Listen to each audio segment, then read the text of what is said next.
Nighttime, schools, new homes, supermarkets, empty roads, and those moments when you think you're safe. There's a common thread in all the stories you're about to hear. They don't begin with a scream. They start with a vague feeling that something isn't right. Midnight. You wake up to absolute silence, then realize that silence isn't because the house is quiet, but because something is listening. A school suddenly goes into lockdown, lights off, doors locked, and in the hallway outside, footsteps echo, footsteps no one can identify. You've just moved into a new house. Everything's perfect, until objects start shifting positions on their own, and someone calls your name from downstairs where you know no one should be. Disturbing stories don't need jump scares.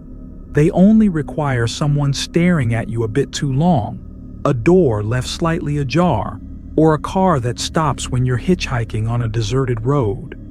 Even Walmart, with its crowds, bright lights, and humming air conditioning, can't protect you from the gaze of someone watching you through a security camera, or from the empty aisle behind you. All the stories you're about to hear are true, and what makes them haunting is this: no one knows when they began, or if they've truly ended. Don't leave the video early. The story that will keep you from sleeping tonight usually comes at the end. Welcome to where you don't need ghosts to feel fear, just a knock at the door at midnight.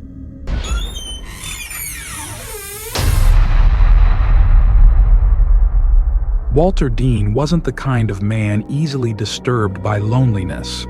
He had grown used to silence, the subdued hum of life after 60, where time passes like wind sweeping across a sheet metal roof. Not loud, but cold. Since his wife Clara had passed from cancer 3 years ago, the wooden house on the edge of rural Nebraska had felt far too big for just a man and his dog. But he stayed, as if moving would mean wiping away the memories. And he wasn't ready for that. Clara had always loved the room upstairs, the one with the window facing the wheat fields and the gray hills in the distance. Since the day she died, Walter had kept the door to that room locked, not because he believed in ghosts, he didn't. He just didn't want to see her old canvas shoes, or that empty perfume bottle still clinging to a familiar scent. He didn't want that feeling, that pull back into a place that had already collapsed. That night, after welding a few metal bars in the shed, Walter took Benny out for a walk across the 7-acre stretch of land. The crescent moon cast light through the leafless trees, and their shadows, one old man, one dog, stretched long and thin across the dirt. As they passed the back of the house, beneath the second-story bedroom window, Walter glanced up out of habit and froze. Behind the dusty glass, he saw the faintest motion, something, pulling back into the room, fast, as if it knew it had been seen. Walter blinked. Maybe it was a trick of the eye, or the wind, or something else.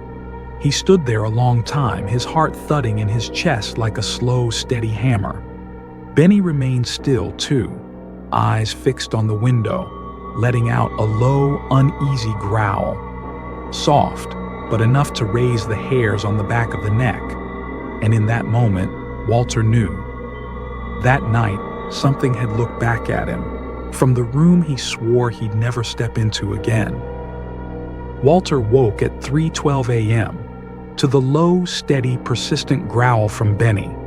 The dog wasn't barking, just growling from deep in its throat, eyes wide, fixed on the ceiling, directly above Walter's bed. And he knew exactly which room was up there.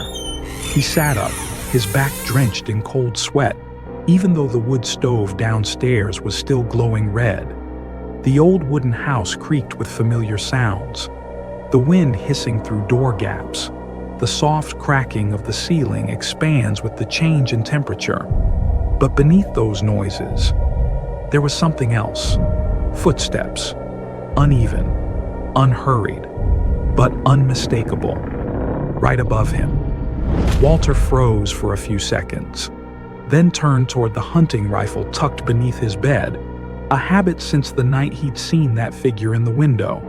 He had promised himself he wouldn't become a paranoid old man. But some things defy explanation. Grabbing a flashlight, he stepped up each creaking stair, Benny close at his heels. The air on the second floor felt colder than usual. The house normally held heat well, but tonight, up here, it was like something cold was breathing through the very walls. He reached for the doorknob to Clara's room, still locked. Walter unlocked it, the soft click of the latch cutting like a blade in the silent night. He pushed open the door. The flashlight swept across the thick dust blanketing the room. But everything was in place. Closet shut, bed untouched, no sign of intrusion. Then Benny started growling again, not in the room, but behind them. He turned. The hallway. Benny had stepped away, staring toward the end of the corridor, to the narrow stairway leading up to the attic. A door Walter had never opened, not once, since the day he bought this house. He stepped out into the hallway. The flashlight flickered. Beneath his feet, the floor groaned like it resented his weight. Benny didn't follow. He stayed frozen at the bedroom threshold, tail tucked down. Wind couldn't blow inside a house, but the attic door was moving, just slightly. A soft, almost apologetic creak echoed from the other side, like something or someone was shifting ever so lightly, waiting. Walter stood still, gun in hand. His old heart thudded so hard he feared it might be the first thing to break the silence. Then, the door stopped. Nothing happened. But Walter didn't sleep again that night. And the next morning, he found the kitchen light had somehow been turned on, even though he remembered clearly turning everything off. Walter never spoke of that night, not to anyone. Not even to himself. He tried to live as though everything was still normal. Breakfast with toast and salted meat, boots on, off to the livestock shed, fixing the iron hinges on the broken gate. But in his mind, the second-floor room and those footsteps in the night clung to him like a thin layer of ice. Still there, still waiting to crack. On the third night, Walter didn't sleep. He sat in his old armchair in the living room, Benny curled beneath his feet, eyes still watching the stairs. The kitchen light turned on again. And this time, Walter knew he hadn't forgotten. He remembered clearly, turning back to shut it off, right after dimming the stove. He didn't call the police. The first time, they had given him that look. The kind people give lonely old men who talk too much about shadows. But Walter didn't go to bed. Not out of fear, but because he had made up his mind. If it, whatever it was, came back again, he would meet it. No more hiding. On the fourth night, Walter climbed the stairs again. The doorknob was cold. When he opened the door, Benny didn't follow. The dog whimpered and slipped under the armchair. The room was not the same. The closet doors were flung open. Clara's clothes, her checkered dresses, the thick wool sweater she always wore in winter, lay scattered across the floor. He remembered sealing them away, folding everything neatly, putting it in boxes 3 years ago. Walter had no time to think. He swept the flashlight to the left, and then he saw her, a woman, standing in the doorway. At the edge of the hall's darkness, long hair veiled her face. She wore a dusty, silver-gray dress. Her arms hung limply by her sides. Not Clara. The height wasn't right. The frame was too small. But what made Walter take a step back? There was silence. She didn't move. She didn't breathe. She just looked. He couldn't see her face, but he felt her eyes through the curtain of hair. Cold, like deep well water, reflecting nothing but emptiness. Walter tightened his grip on the shotgun and shouted, "Who are you?" She turned without answering and bolted down the stairs with impossible speed. Her steps made no sound, just a blur gliding through the dim light spilling from the living room. Walter gave chase, but when he flung open the front door, there was nothing. The snow outside was untouched, not a single footprint, not a single sound. Benny ran out behind him and let out a long, unearthly howl, a sound Walter had never heard from the dog before. From that night on, Walter was no longer himself. He still lived, still fixed fences, still walked the land with Benny.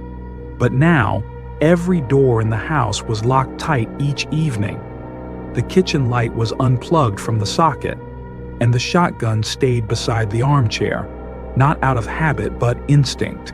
He never went upstairs again, but that didn't stop. The sounds. Every night, at the same hour, 3:12 a.m., the footsteps returned, not hurried, not heavy, just the slow groan of wood, one board after another, as if someone were wandering the forgotten room above. One night in January, with snow piling soft and white across the porch roof, Walter sat in the living room as Benny began to howl, not bark, not growl, just howl, low and long like a lone wolf. Walter turned, following the dog's gaze. Outside the window, through a blur of falling snow, someone was standing there, still, not moving. No coat, no scarf, nothing against the cold, just a figure, silent, facing the window and watching. Walter didn't go to the door. He didn't reach for the gun. He simply sat there, closed his eyes, and listened. To Benny's steady howling, to the wind sneaking through the cracks, and to a feeling clearer than ever before. It wasn't that someone was watching him, it was that it had never left.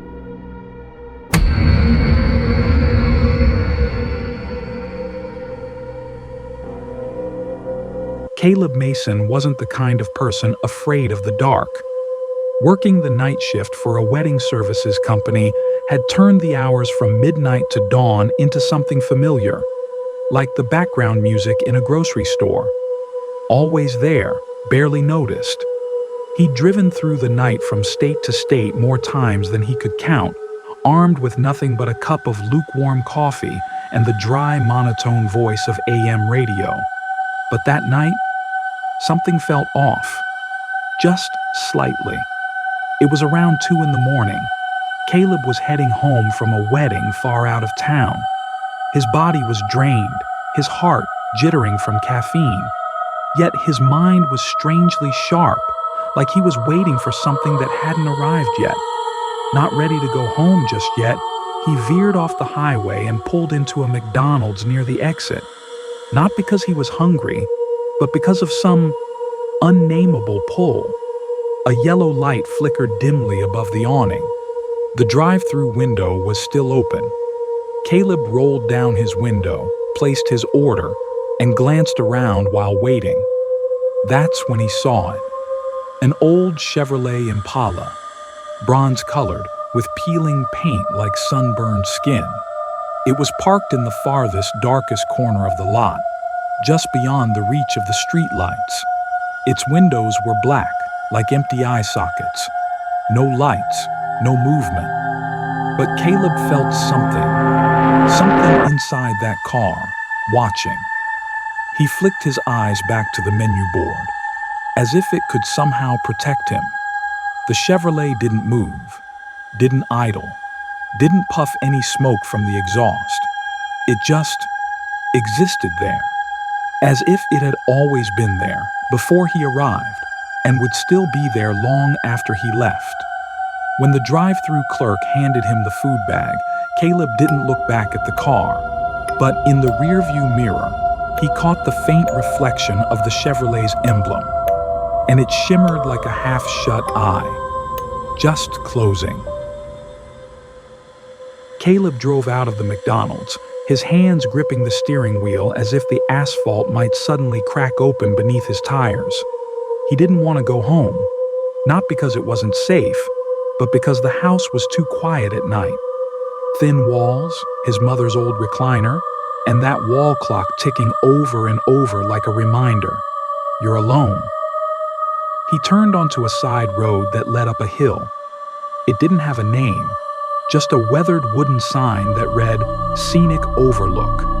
Back in the day, he and his friends used to hang out here after parties, sitting on the stone railing, staring out at the city below, small, bright, and distant like a burn mark of light on the skin of the night sky.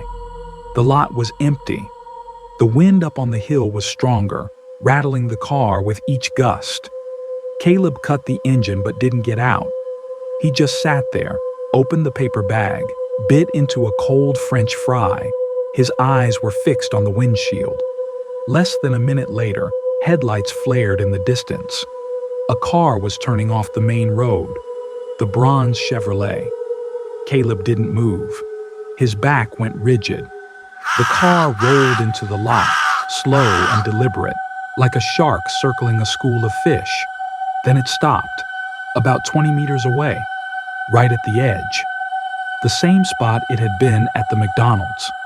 The engine stayed on, but the headlights snapped off. No one stepped out. The doors remained shut. The windows stayed black, like the mouth of a cave. For a moment, the entire parking lot was drowned in the quiet glow of moonlight, where the two cars sat apart, like two strangers who didn't want to talk. But we were listening to each other very, very closely. Caleb turned to the passenger seat, searching for his phone. He thought about calling Isaiah, his best friend since high school, but his hand hesitated.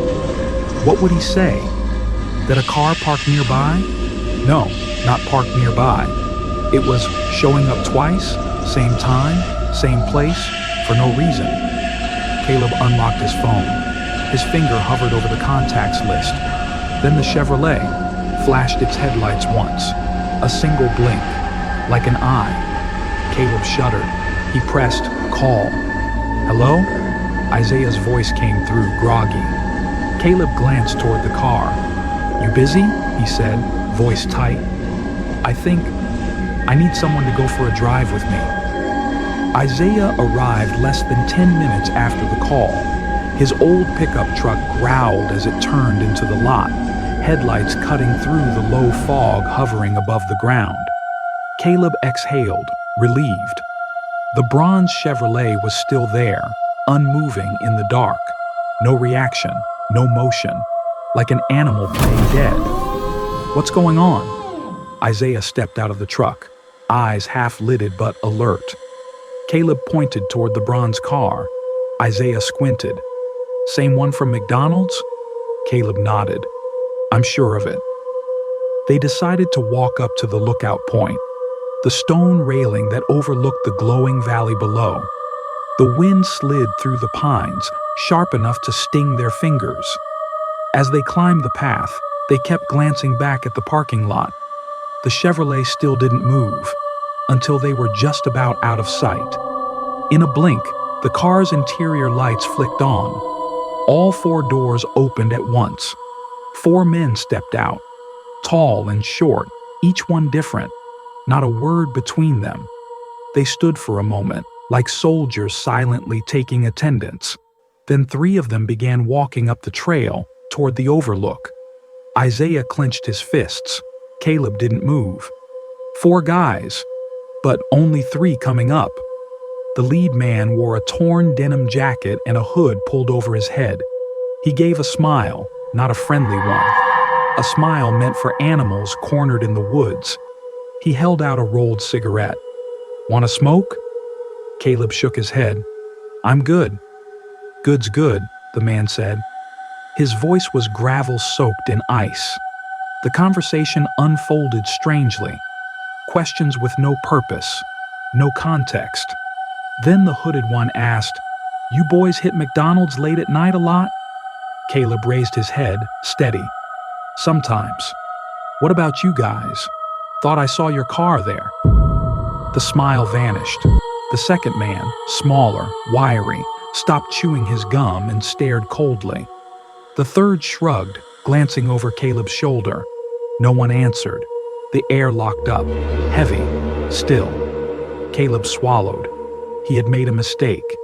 He mentioned a place they hadn't expected anyone to notice. He had made himself a witness. And then Isaiah stepped back, tugging gently on Caleb's sleeve. The fourth guy. Where is he? Caleb turned. The woods behind them were pitch black, silent. And just within the trees, a figure stood pressed against a pine trunk, half hidden in the shadows. In his hand, he held something long and pale, a pipe, or maybe a steel rod. No one spoke. No one had to. Caleb whispered, "Run." Caleb and Isaiah didn't wait another second. They turned and bolted down the trail, like two men waking in the middle of the night to find their house on fire. Branches whipped their faces. Pebbles skittered beneath their feet. Nothing mattered but the sound of footsteps right behind them. And just as they feared, they were being chased. 4 men, all 4. Not a word. Only the pounding of boots on forest soil, fast and heavy, as if they knew every bend, every slope, as if they'd done this before. Isaiah reached the truck first. Caleb was right behind. The doors slammed shut just as the footsteps hit the edge of the lot. The engine roared. Tires spun against gravel and dried leaves. The pickup tore off into the night, wind howling, hearts hammering. Caleb looked in the rearview mirror. 4 figures stood in the middle of the road, motionless, no longer chasing, no shouting, no angry gestures, just watching. The next day, they went back to McDonald's, bringing a photo taken from Isaiah's dashboard cam. A young employee looked at it, and her face went pale. "That guy used to work here," she said, pointing to the one with the crooked smile. "He got fired for stalking a girl on shift. The cops came. There was a restraining order." Caleb said nothing. Isaiah's grip tightened on his backpack strap. They never went back to the lookout point. But sometimes, Caleb still drove past the old turnoff, just to look. And on certain nights, even if he didn't see it, he knew the bronze Chevrolet was out there, somewhere along the edge. Lights off, engine silent, just quietly, waiting for the right person.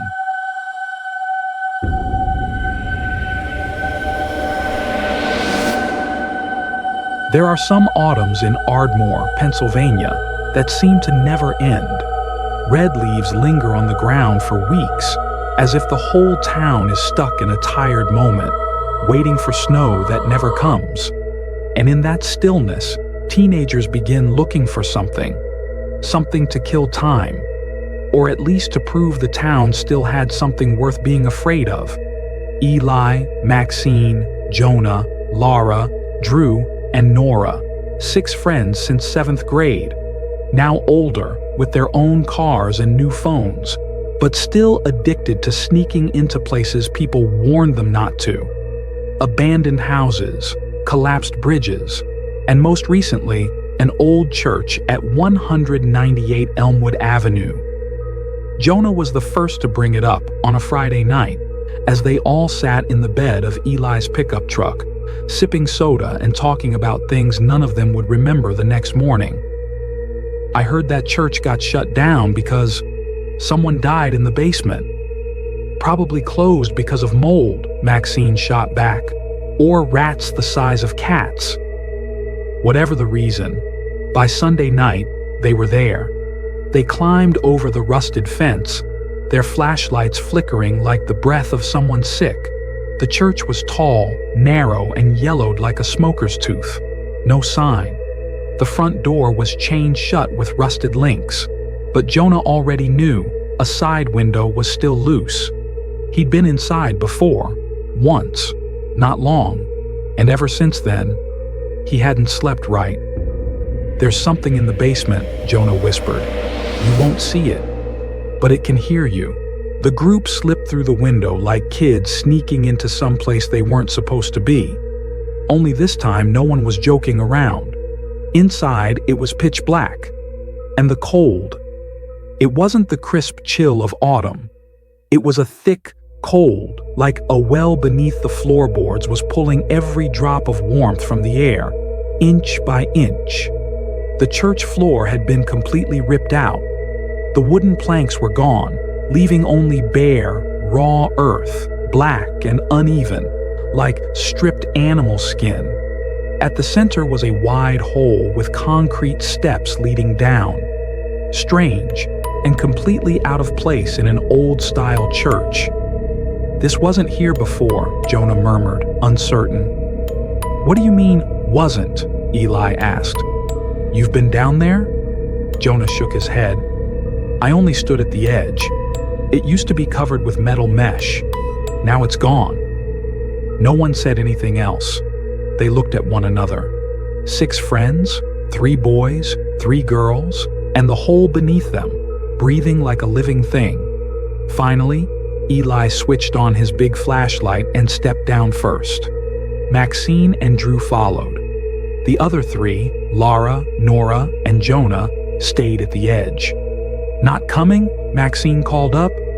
"I hear something," Nora whispered. "I don't know. Like voices, whispering." Jonah leaned down, pressing his ear close to the stairs. His face suddenly went pale. "There's scratching," he stammered, "like nails scraping concrete walls." Nora's hands trembled. "I'm not going." Lara nodded sharply. Both began backing away. After a few more seconds of hesitation, Jonah stepped away from the hole too. I'm not sure about this anymore." Below, in the basement, Eli scanned the area. The flashlight revealed 3 rooms. 2 of them had no doors, just dark, open thresholds, cold as cave mouths. The third was different, a heavy wooden door, slightly ajar. Its hinges groaned softly whenever the breeze slipped through. "Should we check it out?" Drew asked. Maxine nodded, but kept one hand firmly on the pocket knife clipped inside her jacket. They didn't know that above them. The other 3 had already run after the window they'd climbed through slammed shut behind them with a chilling click. Eli stared toward the wooden door. His grip tightened on the flashlight. Behind that door was something old, not in years, but in essence. A presence not defined by shape or name. Just a low, echoing murmur in the back of the mind. Something is waiting. The wooden door opened with a sound like an old person's joints being bent the wrong way, a sharp, dragging crack, twisted and wrong. A wave of cold air hit Eli in the face, fogging the flashlight lens for a split second. Drew moved in close beside him. Maxine followed slowly behind. They stepped into a square, empty room, except for one large mirror leaning against the far stone wall. The mirror was so old, much of the silver backing had peeled away in patches, but it still reflected. Only the reflection didn't match reality. "Look at the mirror," Drew whispered. In the mirror, they stood exactly where they were, but Maxine's head was turned to the side, facing something else. In reality, she hadn't moved at all. Eli stepped closer. In the reflection, he saw himself holding something, a black and white photograph. He looked down. His hands were empty. "I don't like this place," Maxine whispered, eyes still locked on the mirror. Eli swept the flashlight toward the corner of the room. There, on a worn wooden table, sat a weathered picture frame. Inside was a faded black and white photo of a woman in an old-fashioned wedding dress. She was smiling, but the smile was stiff, mask-like, and the eyes looked painted on, too large, lifeless. On the table were dark red stains, smeared in jagged, uneven patches. Drew reached out and touched it lightly. Sticky, not completely dry. "I thought stuff like this only happened in movies," Maxine said, her voice trembling now. And then, the flashlight went out. No sound, no wind, just a soft click, like someone had pulled the battery. Eli shook the light. Nothing. Drew tried turning his back on it. Still dead. A cold breath slithered across the back of their necks.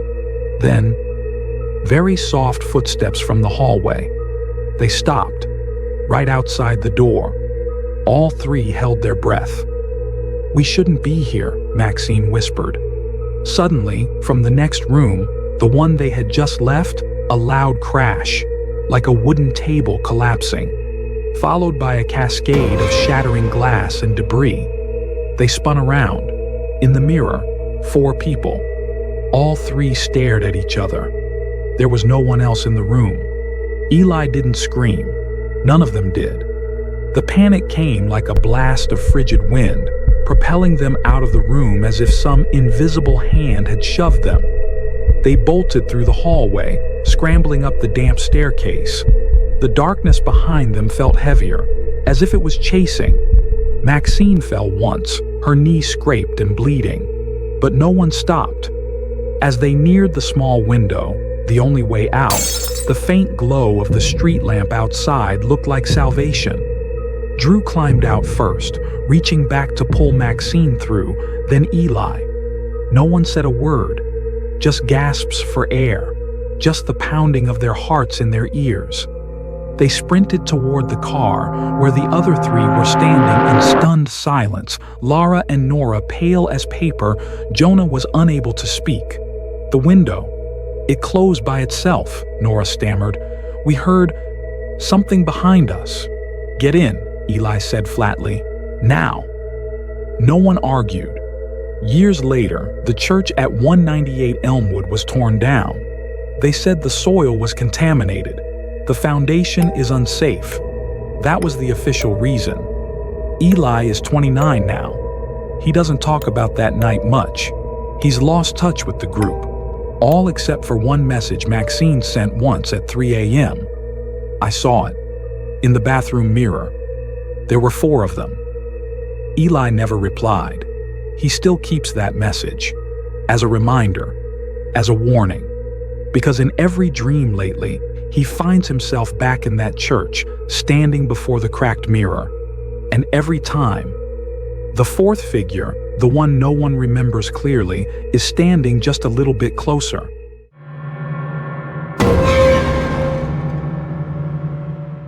Ethan never liked the last class of the day, especially when it rained. On damp afternoons like that one, the light in the hallways of Jefferson High School dimmed strangely, as if the sky was hiding something. The fluorescent lights on the ceiling flickered, humming with a steady buzz like a tired breath, and Ethan, already a quiet kid, pulled further into his worn gray hoodie. That day's schedule had changed a bit. Instead of the usual computer lab, the IT class was moved to room 13, located at the very end of the 3rd floor hallway, a part of the building rarely visited by students, as most of it had been sealed off for years. No one explained why that classroom was being used again. There were rumors about a small fire in the past, though no one had been hurt. Still, people whispered that ever since that incident, room 13 had remained locked. Ms. Collins, the new teaching assistant, was the only adult in charge that day. She looked about 25, petite, and always wore a knit beanie, even indoors. Her face showed little emotion, and her gaze often drifted off, as if she were listening to something beyond the classroom walls. Ethan and about 12 other students slowly stepped into room 13. The computers were arranged in a U-shape.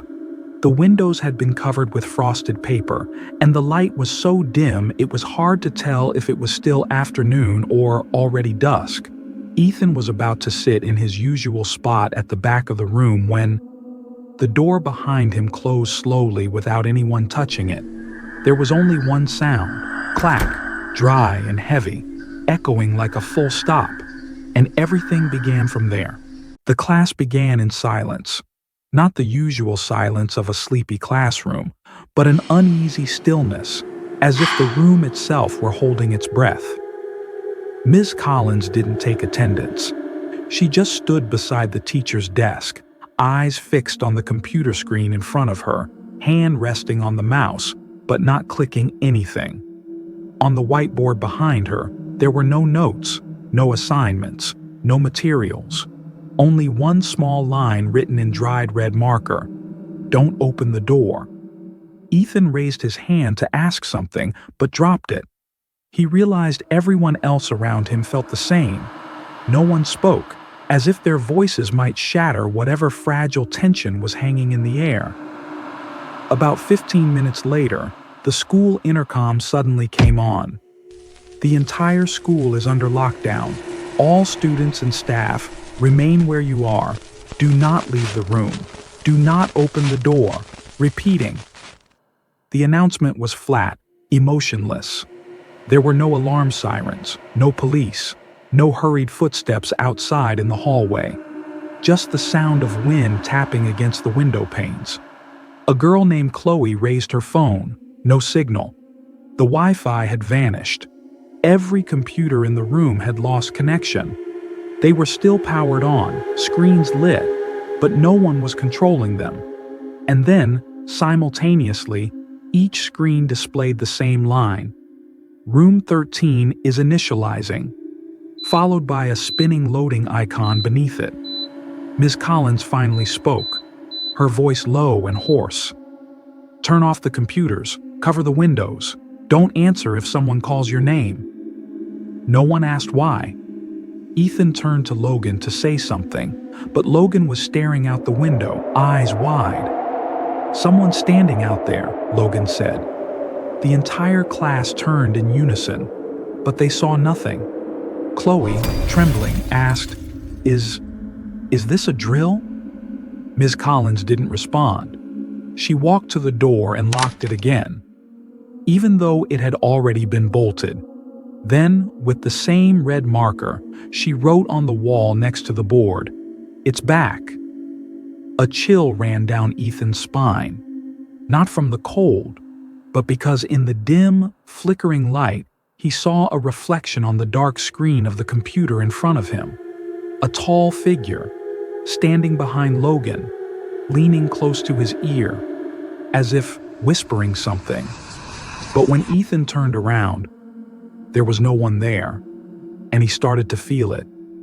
What was happening wasn't a drill, and maybe this wasn't the first time.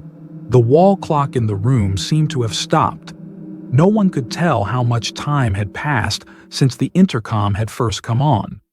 Only the creaking of the ceiling fan and the faint howling of wind slipping through the sealed window filled the room. Ethan remained frozen in his seat, eyes fixed on the now black computer screen. Every time he blinked, the reflection from earlier reappeared in his mind. A blurry silhouette, taller than average, standing completely still like a statue, but still breathing. He was sure he had seen its chest rise and fall. Across the room, Chloe began to cry. Tears fell silently, not in sobs, just flowing as if her mind could no longer bear the invisible pressure weighing on the room. Then came the knocking. Not loud, not frantic, just 3 knocks. Knock, knock, knock. Like the familiar rhythm of someone who knew exactly whom they were looking for. All eyes turned toward the iron door at the back of the classroom. The one Miss Collins had locked minutes earlier with 2 bolts and a chair. "Logan?" A voice called from behind the door. Not strange, not unfamiliar.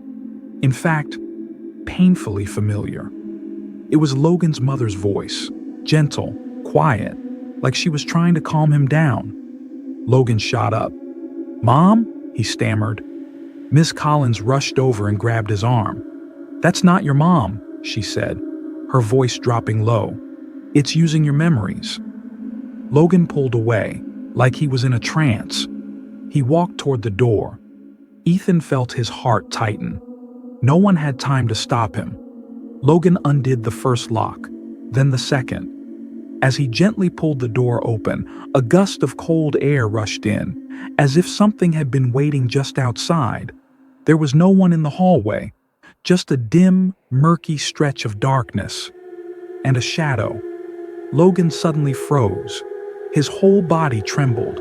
Then, without a word, he returned to his seat, sat down stiffly like a wax figure, eyes wide, lips murmuring, "Hello again, hello again, hello again."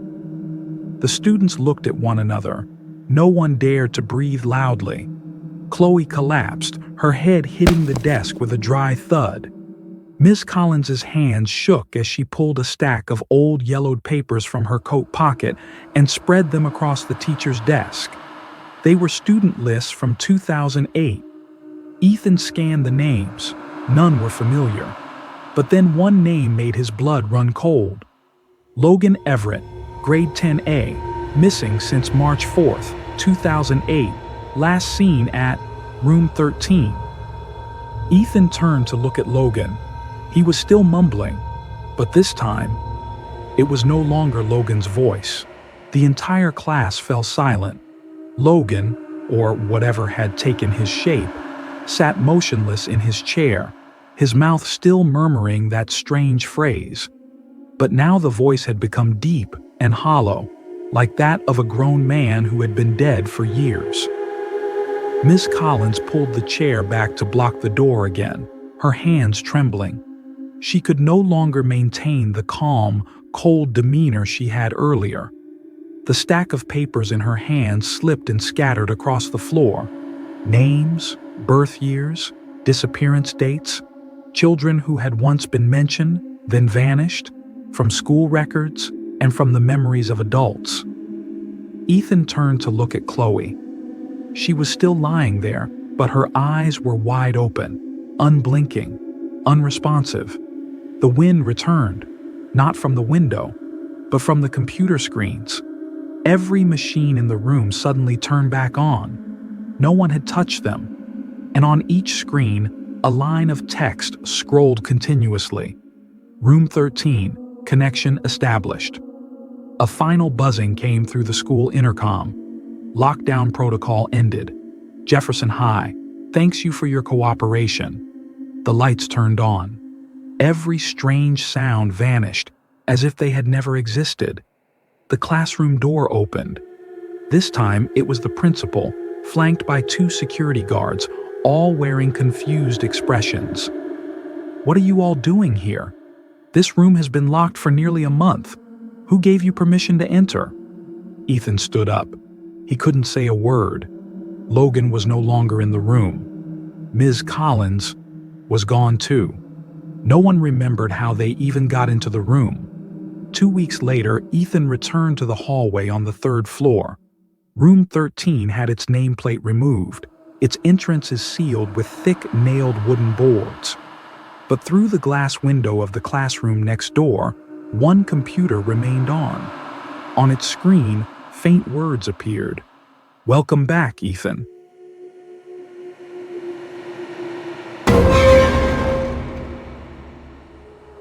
Tuesday, 10 a.m. Biology room, 204, 2nd floor of Willow Creek High, echoed with the soft tapping of rain against the windows. The sky was as dark as late afternoon, and the fluorescent ceiling lights flickered irregularly, casting that sleepy atmosphere typical of 4th period. Daniel sat in the back row, leaning against the wall, twirling a pencil between his fingers, eyes fixed on the clock above the whiteboard.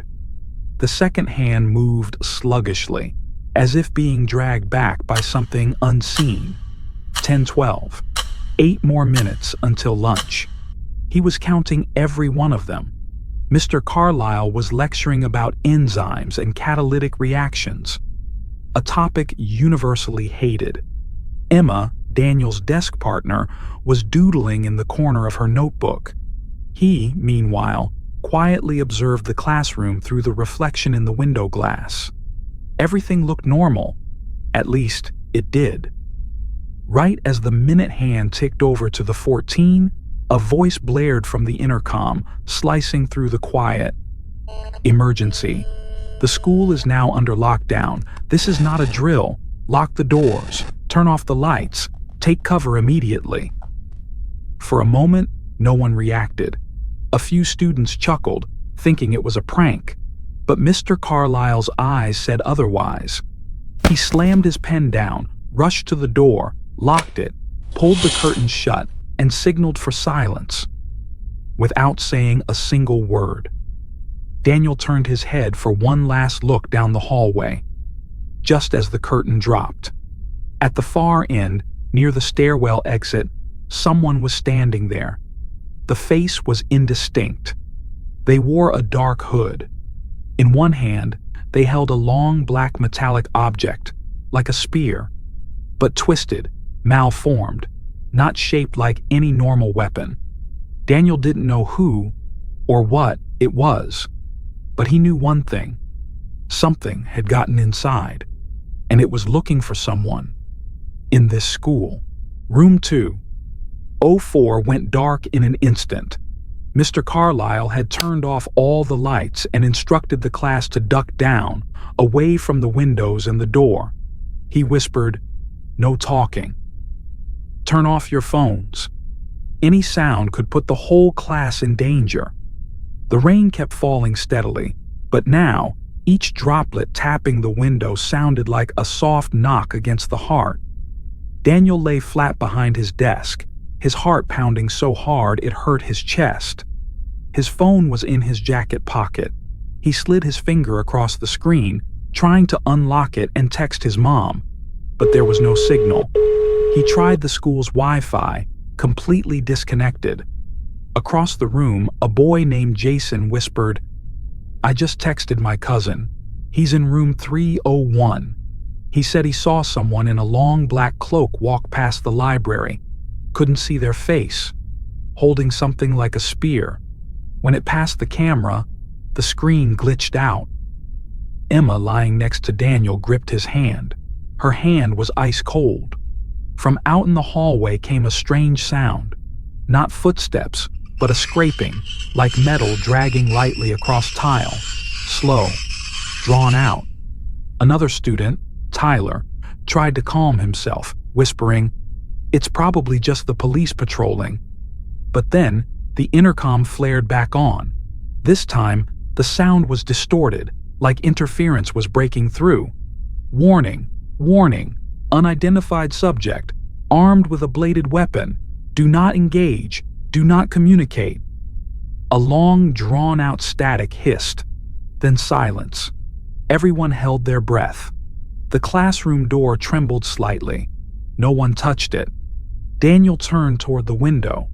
The curtains had been drawn tight, but through a tiny gap he saw the silhouette of a person moving down the hallway. Slow, steady, not in a rush, not panicking like in a typical shooting. More like it knew there was no need to hurry, because everyone was already locked inside their cage. Jason trembled and whispered, "It's not human. It knows every classroom. Like, it used to go here." Emma murmured, "I've seen that weapon in a history book before. It looks like an ancient Assyrian spear, but longer. The spearhead is twisted, and the tip, it moves, like it's breathing." No one responded. Then all the hallway lights went out. The entire school plunged into darkness. Then, a single emergency red light began to flash at the end of the hall. With every pulse of red, the figure came into view, tall, upright, gripping the long weapon, still walking slowly toward room 204. At that moment, Daniel realized this wasn't some madman, and it wasn't just an intruder. It was hunting someone. And each locked classroom, each sealed door, it was just a way to herd its prey to the exact final point. No one in room 204 could keep track of time anymore. Phones were frozen. Watches had stopped. In Daniel's mind, there was only one thought left. Don't hear the footsteps. But the sound came anyway.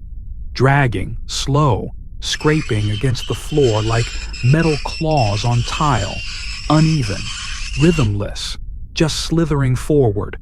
One student, Maya, couldn't take it anymore. She bolted upright and rushed toward the window. She screamed, "I can't breathe. I have to get out." Maya's scream echoed through the room like the first shot of chaos. But no one had time to stop her. She yanked the curtains open, slammed her hands against the glass. Just as a dark shape slid past the window. No face, no eyes, no nose, no mouth. Just a pulsing void, wet and infinite, as black and bottomless as a pit. The thing stopped, tilted its head, and looked into the room, as if it were listening, not with ears, but with something else. Maya froze. Her eyes went blank. Then her mouth stretched into a grin.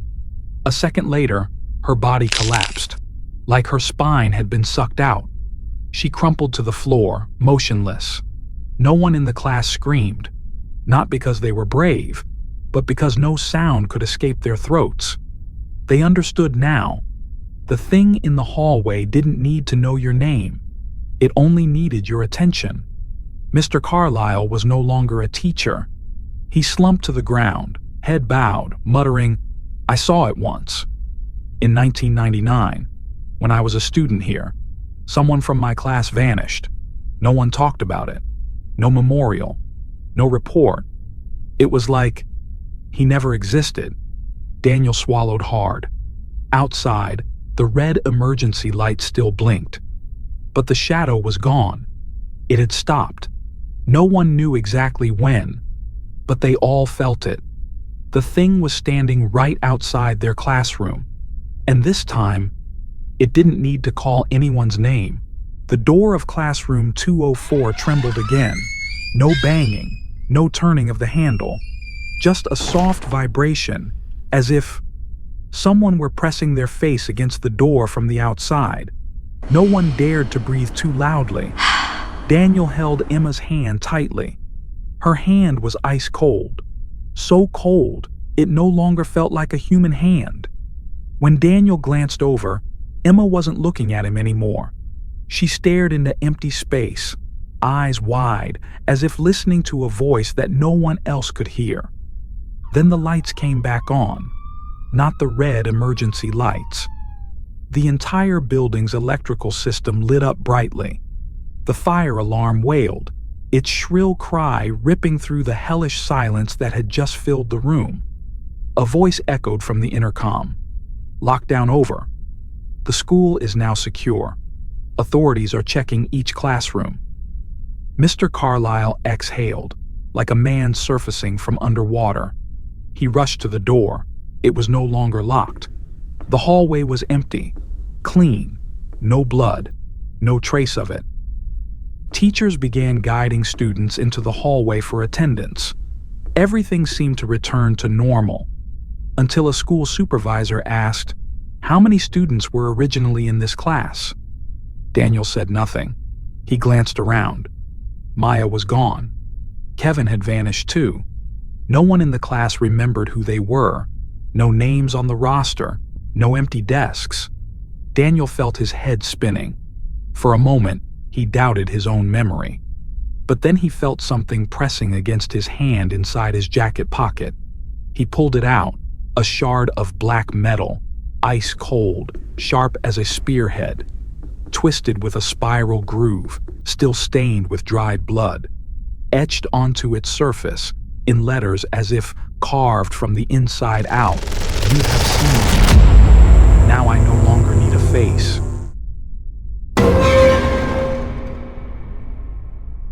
11:03 a.m., Thursday.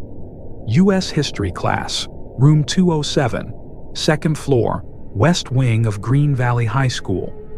It was cold. The sky, leaden gray.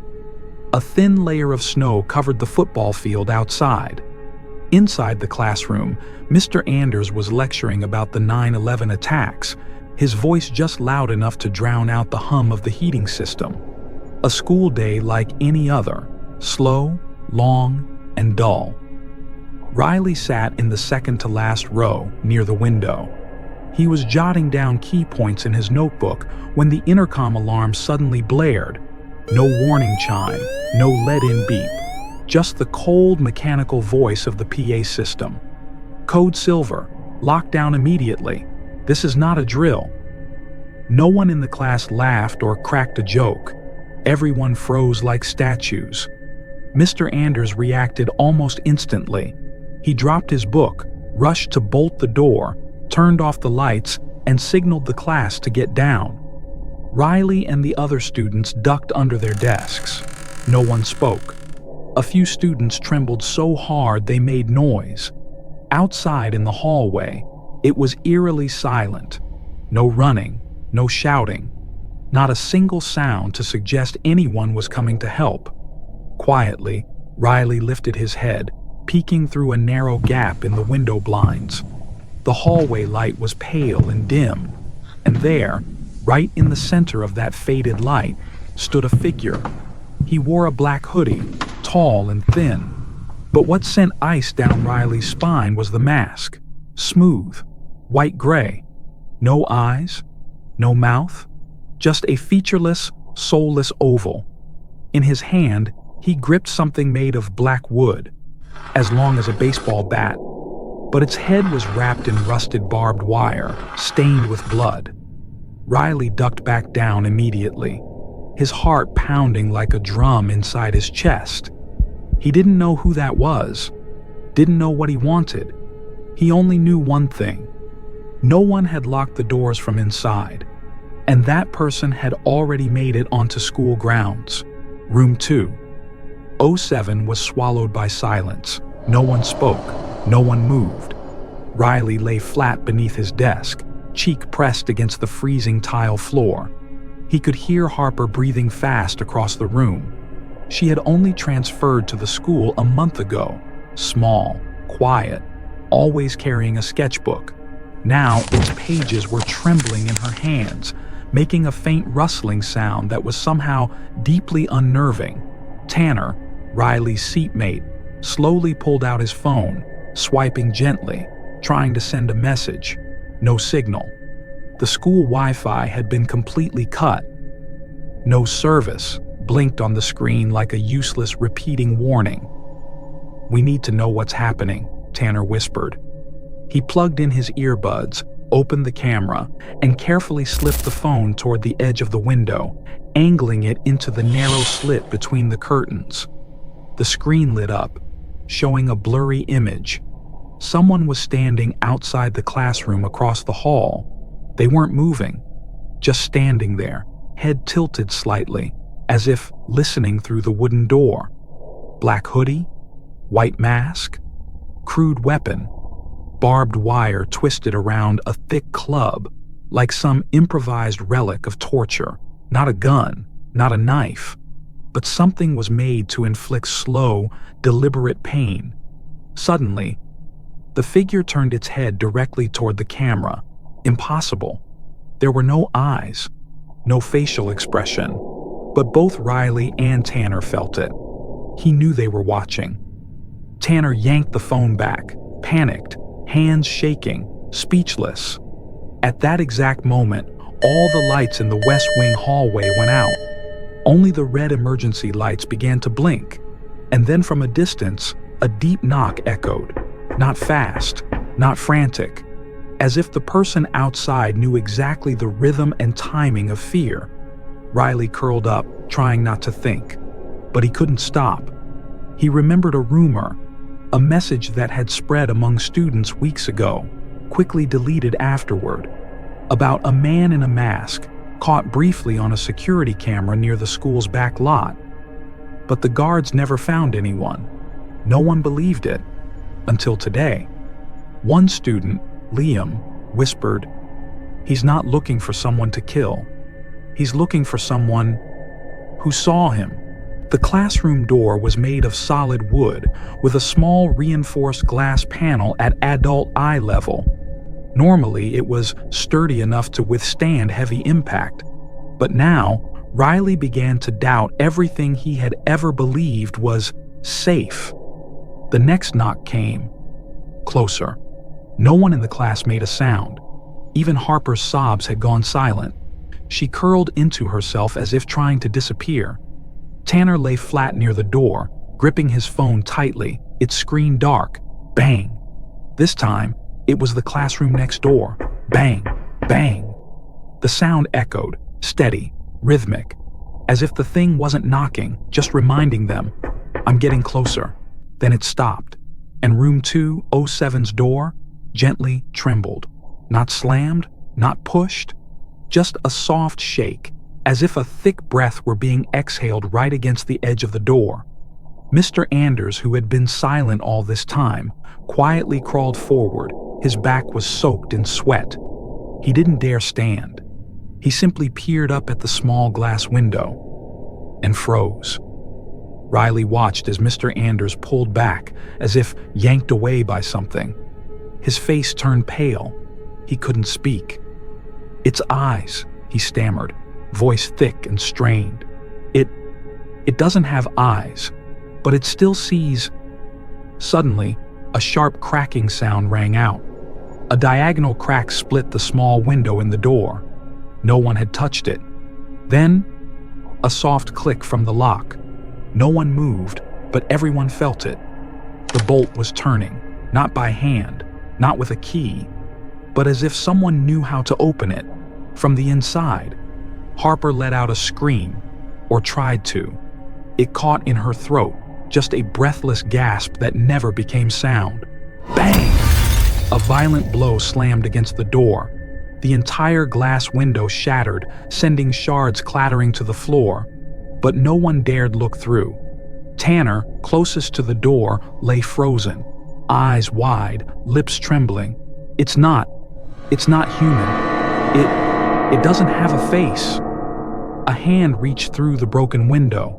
Wearing a black glove, its fingers are unnaturally long, and gently touched the door frame. Not violently, not forcefully, just a touch. But everyone knew that door was no longer thick enough to keep out what was on the other side. The knocking stopped. No more pounding on the door. No footsteps. No breathing. In that moment, Riley thought he had died. His heart was beating so fast that all he could hear was the blood rushing through his ears.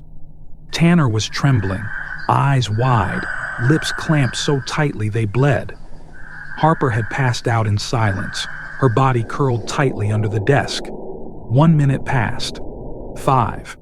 No one knew for sure, but when the intercom turned back on, the whole class jolted. "Lockdown is over. The campus is now secure. Please wait for instructions to exit your classroom." A familiar voice, not distorted, not unusual. The door to room 207 was unlocked from the outside. A police officer stepped in, cap pulled low, face covered by a mask, eyes scanning the room quickly. He didn't speak. He simply gestured for the students to leave. One by one, they filed out, like ghosts. No one spoke to anyone. No one looked back. As Riley neared the door, Tanner grabbed his wrist and whispered, "Did you see?" "Harper, she's not here." Riley turned. Harper's seat, empty. No one in the class remembered she'd been there. Her name, missing from the attendance sheet. The homeroom teacher. "I don't recall any student named Harper." That afternoon, Riley returned home and opened his backpack. In the side pocket, there was something strange.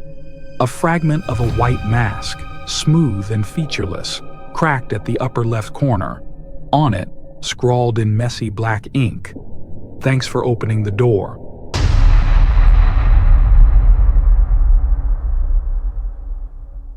Tom Holbrook had never thought he'd leave the city.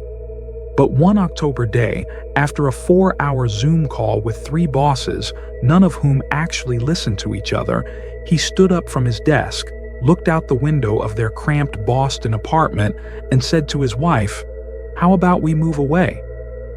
A month later, they arrived in Bridgeton, a small town in the state of Maine, where trees outnumber people. The cell signal is as faint as a whisper from the past, and every morning, fog blankets the surface of the nearby lake. The house sat atop Ashcroft Hill, listed for sale by a widowed old woman they never got to meet. It was a 2-story home with creaky wooden floors, a small but cozy kitchen, and a backyard garden where everything began. The garden was overgrown, with weeds rising past their ankles and ivy crawling across moss-covered stone walls. But what stood out most were the statues. Not many, maybe 6 or 7, but the way they stood, their weathered grayness, and their blank, empty faces gave Tom chills the first time he saw them. An angel was holding a sword, a Roman man with broken armor, a worn-down Buddha statue, its face eroded, stared directly at the house. "They give the garden character," Melanie said with a delighted smile. The kids squealed with joy, running around the statues as if playing hide and seek. Tom didn't object. He didn't believe in spirits, didn't care about sculpture art. All he felt was relief, fewer things to clean up. "Leave it as is," he said. "At least it saves us from pulling weeds."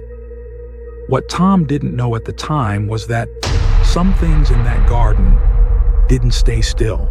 Early Wednesday morning, Tom woke up earlier than usual, sunlight shining straight into his face. He went down to the kitchen, poured himself a cup of coffee, then stood by the glass door, looking out at the mist-covered garden. It had become a new routine since the move, sipping coffee while watching the red squirrels fight over acorns beneath the oak trees. But that morning, something felt off.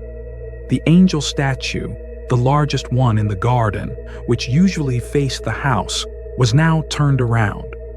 Its wings spread outward, its cold face pointed toward the woods, as if it were listening to something, or hiding from someone. Tom frowned. He couldn't recall the exact original angle, but it just felt wrong. He called Melanie over and pointed outside. "Do you see anything strange?" Melanie looked for a moment, then shrugged. "Looks the same to me. Maybe you're just remembering it wrong." He wanted to argue, but stayed silent. Maybe she was right. Maybe he had remembered it wrong. Or maybe someone, like the kids, had tried to move it, though that seemed unlikely. The statue was heavy. He'd had to drag it across the grass the first day while weeding. The next morning, Tom looked out at the garden again. This time, another statue had turned. The Roman soldier, which had been facing diagonally into the corner of the garden, now stood straight, looking toward the edge of the forest. A chill crept down his spine. Tom rushed outside to check. He tried pushing the statue. It didn't budge. No way a child could have moved it. It couldn't have been the wind either. The grass under its base was undisturbed. No drag marks, no signs of movement. He asked the kids. Ollie, the youngest, just 6, suddenly looked down and whispered, "Dad, I saw the statue move at night." Tom froze. "What did you say?" "When I got up to pee, I saw the statue, leaning. It was turning to look at my bedroom window." Melanie got angry. She thought Tom was telling ghost stories to scare the kids. But Ollie's eyes didn't lie. It wasn't the fear of hearing a story. It was the fear of seeing something real. That night, Tom set his phone by the window to record a time-lapse of the garden. He didn't tell Melanie. She was already too stressed. But when he checked the footage the next morning, the video had cut off after just 3 minutes, then went blank. The rest was nothing but a white screen and static. The sound of a broken TV signal. Worse still, another statue had turned. This time, it was the Buddha. Now it too was facing away from the house, just like all the others, as if they were waiting for something. Tom began losing sleep, not because of the coffee, and not exactly out of fear, but because of a vague crawling sensation that someone was watching him. From outside the glass door, in the middle of the night. He tried shining a flashlight into the yard multiple times, but there was nothing, just fog and the slanted shadows of trees. Each time he'd whisper to himself, "They're just statues. Damn pieces of rock. Just statues." And then came the night of the rain. Around 11 p.m., after shutting his laptop and tidying up his desk, Tom walked past the living room window and froze. Outside, through the soft drizzle, the statues were no longer in their usual spots. They were lined up in a row, right up against the house, less than 2 meters from the glass. All 7 of them standing tall, facing the window. So close, he could see rainwater streaking down their rough stone cheeks. It felt like they were pressing in. Tom's heart pounded. He grabbed the flashlight and stepped out the back door, hands shaking uncontrollably. Cold rain slapped against his face. He shone the beam directly at the statues. They hadn't moved. They just stood there, silent. But it was the kind of silence that felt heavy, like it was hiding something. He bent down, trying to lift the angel statue. It didn't budge. Tom clenched his jaw and pulled with all his strength. Nothing. It felt like it was part of the earth itself. No one could have moved them, not in one night, not with such precise alignment. Melanie stepped outside behind him, her eyes wide with terror. "Tom, who did this?" He shook his head. There were no footprints, no drag marks on the grass. No one could have come that close without leaving a trace. The ground was soft from the rain. "Maybe people?" Melanie asked, her voice trembling. "What kind of people pull sick jokes like this on a family with 3 kids?" Tom had no answer for himself. The next morning, when the police arrived, the statues had returned to their original positions, scattered across the garden, farther away. No one believed Tom. The officers suggested installing cameras, but Tom knew cameras never catch the kind of thing that's really happening. That night, he didn't sleep. He sat in a chair, facing the window, gripping the flashlight like it was a loaded gun. Outside, the fog thickened, and he swore he could see that one of the statues was just a little closer than it had been that afternoon. That night, the last night Tom ever dared to look out into the garden, began with a soft knock on the kitchen glass. Tap, tap, tap, like fingernails, gently, rhythmically tapping. Tom stood frozen in the pitch-black hallway. The lights were off. The entire house felt like it was holding its breath. He didn't want to approach the window, but his legs moved anyway, like an invisible string was pulling him forward. Melanie and the kids were asleep, or at least, he hoped they were. As he reached the glass, he gently pulled the curtain aside, and he saw them, 5 figures, or things shaped like people, standing in the yard, right by the path near the maple tree. They wore white clothes, soaked through with rain, and each had a smooth, featureless mask. No eyes, no nose, no mouth. They didn't move, no umbrellas, no sound, no reaction. Then suddenly, they began to dance, jerky, convulsing motions, like puppets with snapped strings. Heads lolled to the side, arms jerked upward, legs kicked at the wet ground. The rain kept falling, but they didn't shiver. All 5 heads were turned toward the house, as if performing for someone watching inside. Tom spun around, heart pounding like a war drum. He grabbed a kitchen knife, then threw open the back door and ran out, screaming like a madman, "Get out! I know who you are!" But the moment he stepped off the porch, he froze. They had stopped. No more dancing, no more watching, just standing there. Then slowly, as if responding to some silent signal, all 5 turned their backs and walked away, vanishing into the thick wall of trees. Tom didn't chase them. He couldn't breathe. The next morning, he ordered a full security camera system, but nothing ever appeared again. The statues remained in the garden, moss-covered, facing the forest, silent, lifeless. But Tom knew. Sometimes, even stone remembers. And there are things that only wait for you to look away, just so they can take one step closer.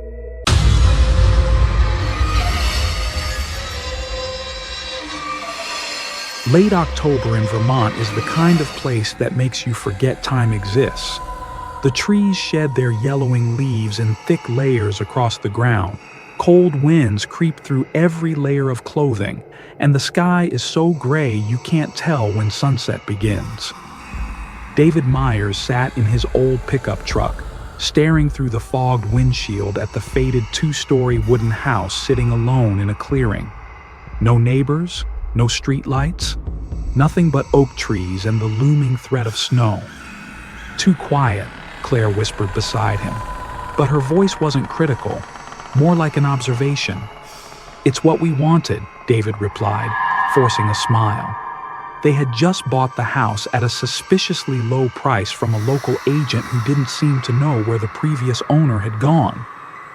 "Disappeared sometime last winter," was all he had said. The house came with a few old pieces of furniture, creaky wooden floors, a broken fireplace, but the frame was solid. David and his wife decided they'd fix it up piece by piece, start a new life. A week later, while repairing the upstairs electrical system, David noticed the power kept surging. The first floor was fine, but the upper floor had issues. As an electrician, he knew that usually meant something was wrong at the main power center, and that center was in the basement. He hadn't gone down there yet. All he knew was that the entrance was a small, heavy door beside the staircase, damp-smelling and stiff on its hinges. Claire had said, "It can wait.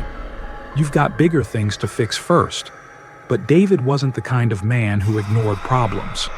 That night, after Claire had gone to bed, he grabbed a flashlight, opened the basement door, and stepped down.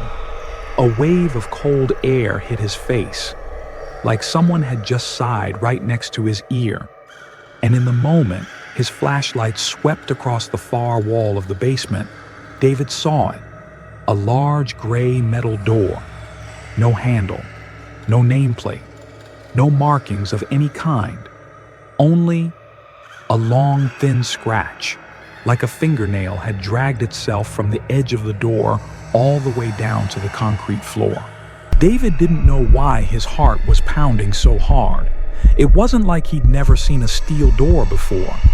In industrial electrical work, these kinds of doors were used to lock transformer rooms or machinery enclosures.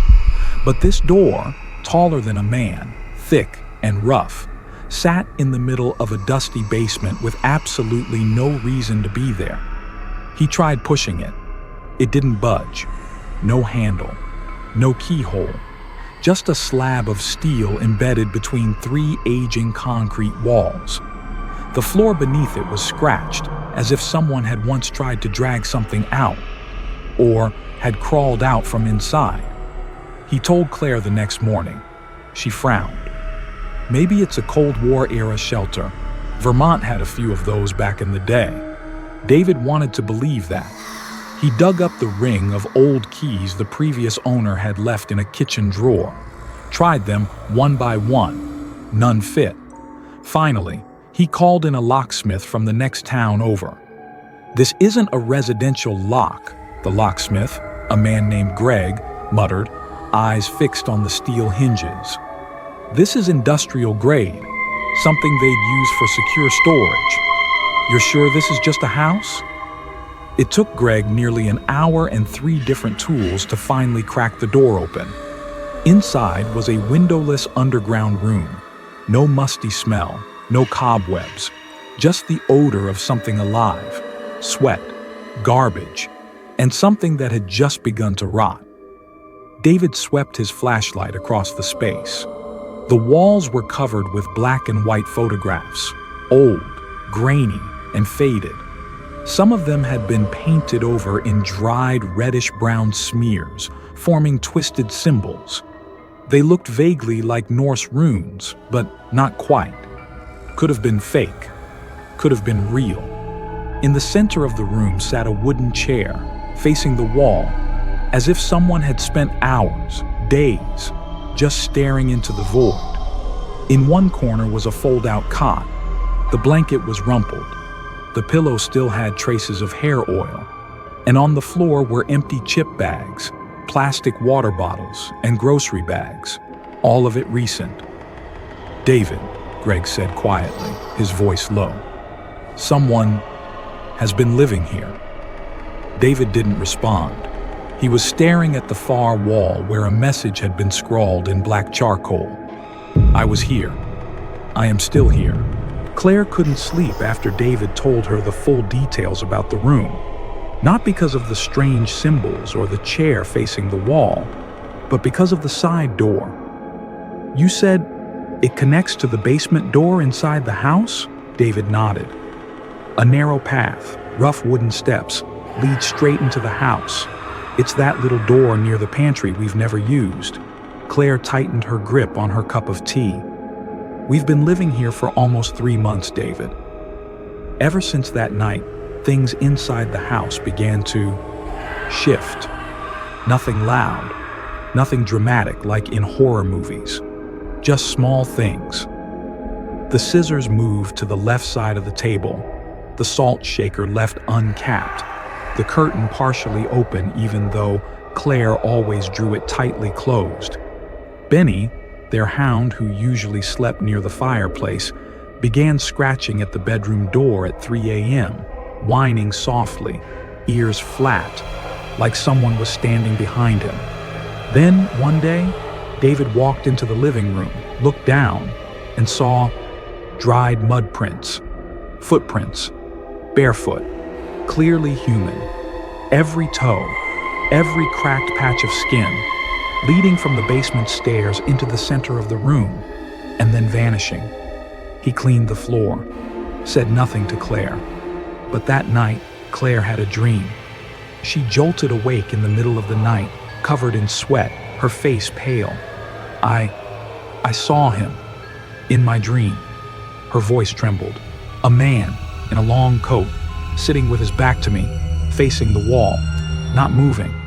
I walked toward him, but when I got close, he whispered." David asked, "What did he say?" Claire looked him straight in the eye. He said, "I never left." The following night, David locked the interior basement door with a heavy iron padlock and a bike chain. He also placed a baseball bat under the bed.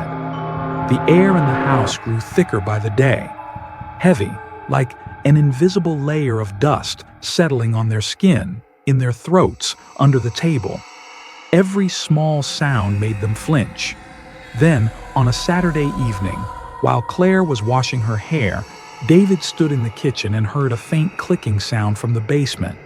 It wasn't the pipes. It wasn't Benny. It was the sound of a metal doorknob turning, slowly, from the inside. The metal doorknob turned gently, then stopped, then turned again. David stood frozen in the kitchen, his hand gripping the kitchen knife so tightly that his knuckles turned white. Claire stepped out of the bathroom, hair still wet, eyes wide with fear. "You heard it too, didn't you?" He nodded, didn't speak. They called the police. 15 minutes later, 2 patrol cars arrived, their red and blue lights sweeping through the edge of the forest. But when the officers went down into the basement, everything had returned to perfect silence. No one was there. No signs of forced entry. No new footprints. The room remained the same. The chair still facing the wall, the bedding still rumpled. Except for one new detail. One of the photographs on the wall had been torn in half. The remaining piece lay on the floor, showing the blurry image of a child, face obscured. The police said there was no reason for concern. Could have been a homeless person using it as shelter. If you're worried, just change the locks. But David knew. The problem wasn't with the locks. 2 nights later, at almost 3 a.m., there was a loud knock on the front door. 3 heavy, steady beats. Benny howled from upstairs. The nightlight flickered, then went dark. David grabbed the baseball bat and peeked through the front window curtain. In the yard stood two figures, tall, thin, wearing hoods, completely still under the moonlight. They didn't move, didn't knock again. They just stared at the front door. He picked up his phone to call the police when the sound of shattering glass rang from the kitchen. David rushed in and found the kitchen window smashed. Shards of glass scattered across the floor. But no one had come through. Claire, trembling beside him, whispered, "They're not trying to come in.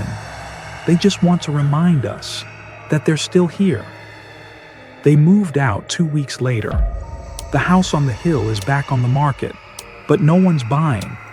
David still wakes up startled in the middle of the night, sometimes from the sound of faint footsteps, sometimes from the creak of a door shifting in the wind, and sometimes, in his dreams, he still sees that steel door, that cold, dark room, and the man with his back turned, still sitting there, waiting.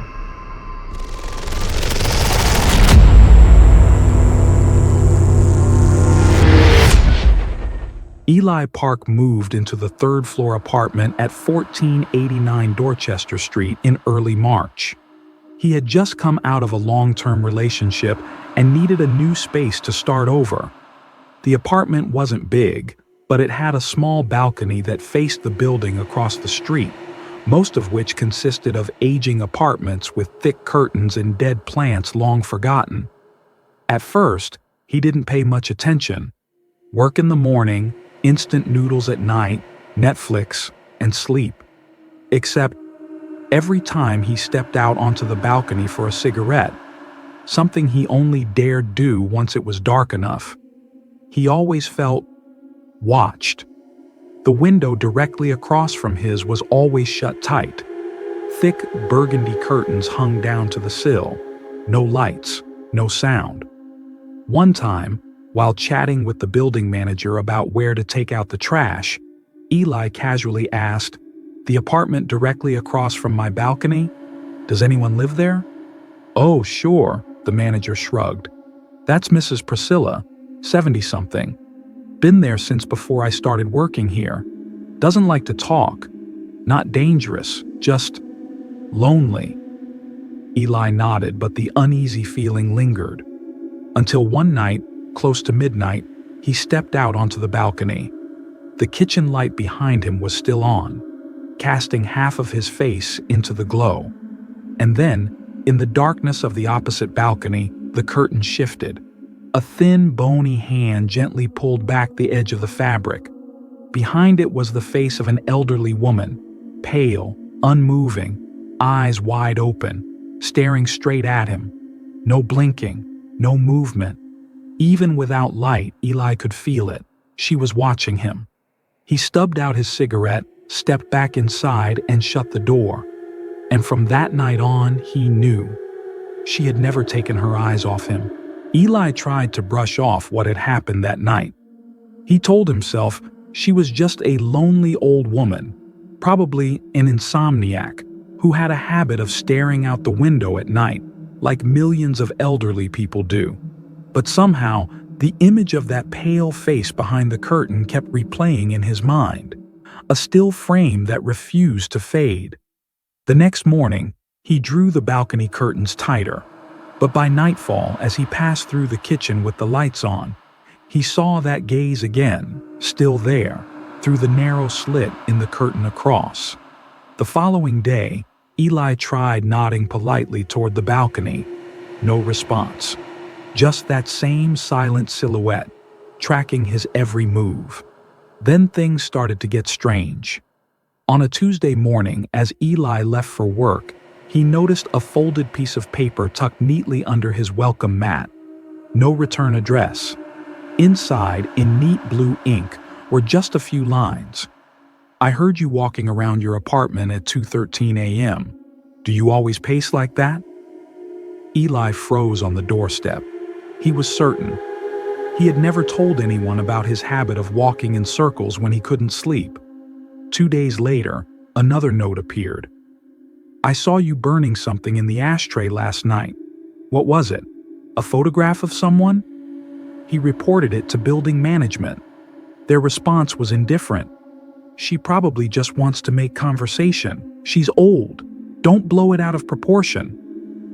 Eli changed his door code and installed an extra interior lock, but the unease grew stronger. That night, when he opened the balcony door, he found something on the metal handle. A single old sock, a woman's sock, folded neatly, placed right on top. He backed into the apartment and locked the door, all 3 bolts. But he didn't sleep that night. And in the silence and darkness, he began to understand. That gaze wasn't just curiosity. It was control, surveillance, the untreated obsession of someone unraveling. Eli began changing his habits. He closed the balcony curtains tightly every night, taped frosted film over the glass doors, stopped smoking. But the feeling of being watched didn't go away. It just shifted from an external gaze to an internal fear. He requested to work from home, citing allergy season air quality. The truth was, he no longer wanted to leave the apartment, or, more precisely, he didn't want the apartment to be empty in his absence. One night, around 2 a.m., the doorbell rang. Eli woke with a jolt, heart pounding. He turned on the living room light. A vague silhouette appeared through the peephole, standing very close to the door. He didn't open it. The person didn't knock, didn't speak, just stood there, then left. The next morning, a note was taped to the door with old, yellowing tape. I need to talk to you. I don't like being ignored. Don't do it again. Eli called the police.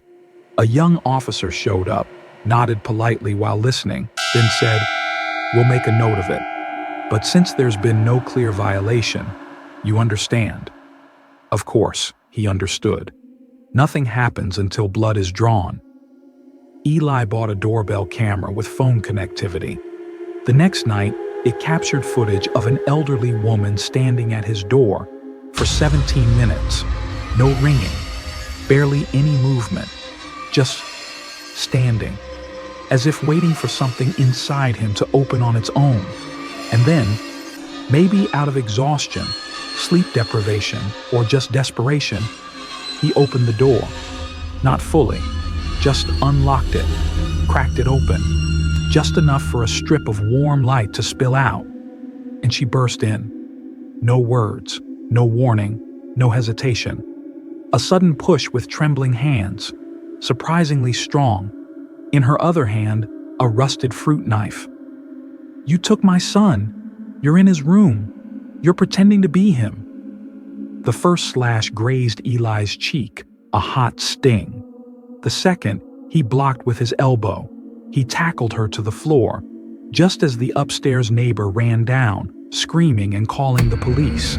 She was still thrashing, shrieking, "Give him back to me. You can't be my son. I know you're not him." By the time the officers arrived, she had collapsed from exhaustion. And Eli, he sat slumped by the door, hands covered in blood, not hers, his own. After the attack, Mrs. Priscilla was taken into custody. The psychiatric evaluation confirmed she suffered from severe, untreated delusional disorder. No family, no legal guardian, no one listed as next of kin. Police found inside her apartment a small room sealed with the heavy curtains, filled with old children's items, faded photographs, and hundreds of letters, all addressed to someone named Daniel, her son, who had gone missing in 1989. Eli received 6 stitches, 2 on his cheek, 4 on his hand. He refused therapy, saying he was fine. But he never returned to that apartment, never went back to pack his things. He hired movers instead and relocated to a high-security apartment complex with on-site guards, 24/7 surveillance, and triple-layer steel doors. But things were never the same again. At night, He still woke suddenly at 2:13 a.m., the exact time Mrs. Priscilla had once mentioned in her notes. Whenever he turned off his bedside lamp, he would glance, just briefly, toward where the balcony had been. Even though his new place had no balcony, no opposite window, he didn't smoke anymore, never left the curtains open. And sometimes, while lying in the dead quiet of night, he imagined the feeling of someone watching him from the other side of the glass. Not a ghost, not something supernatural, just a person, like him, who had lived alone for too long. So long they could no longer tell the difference between people and phantoms. Eli understood one thing very clearly. Some gazes don't kill you outright. They just slowly erase you.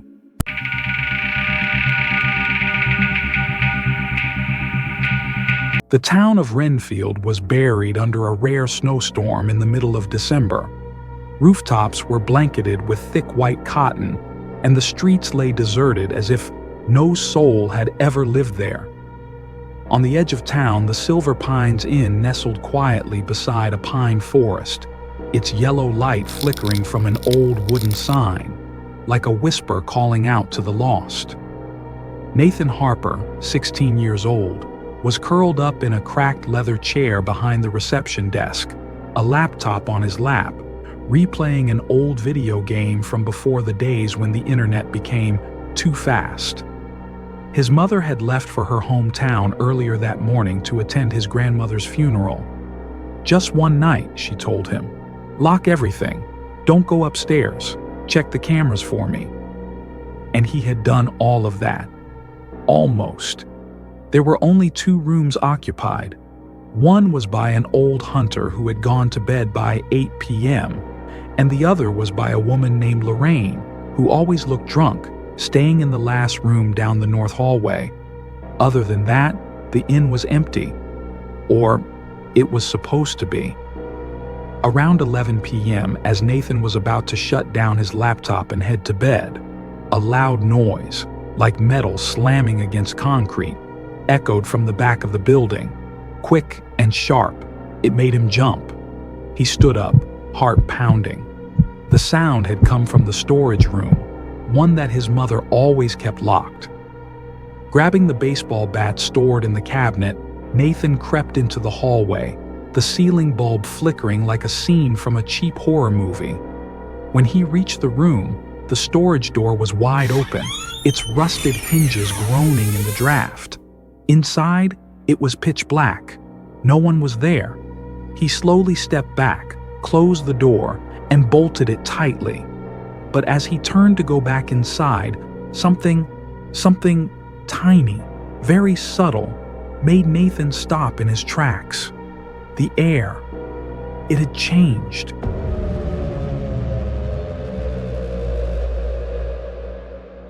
Nathan returned to the front desk with an odd sensation, as if something had just left, or just entered. He turned the hallway light back on, locked the front door, and then sank into the chair, pretending to focus on the TV while listening. His ears became unnaturally sharp at times like these. His mother used to call it the defensive instincts of someone who lives alone. Everything was quiet for a while. Then, creak. The wooden floor let out a soft groan, so faint, yet so distinct, it took his breath away. It came from upstairs, where the old guest rooms lined the narrow hallway, with room 207 sitting at the end. According to the booking log, that room wasn't occupied. "Maybe it's Lorraine," Nathan whispered, but he dismissed the thought immediately.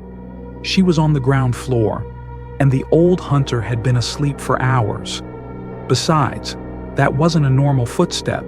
It was too light, yet still heavy enough to make the floorboards moan, as if someone was walking very slowly, considering each movement with care. Without turning on any lights, he silently picked up the baseball bat and walked toward the stairs.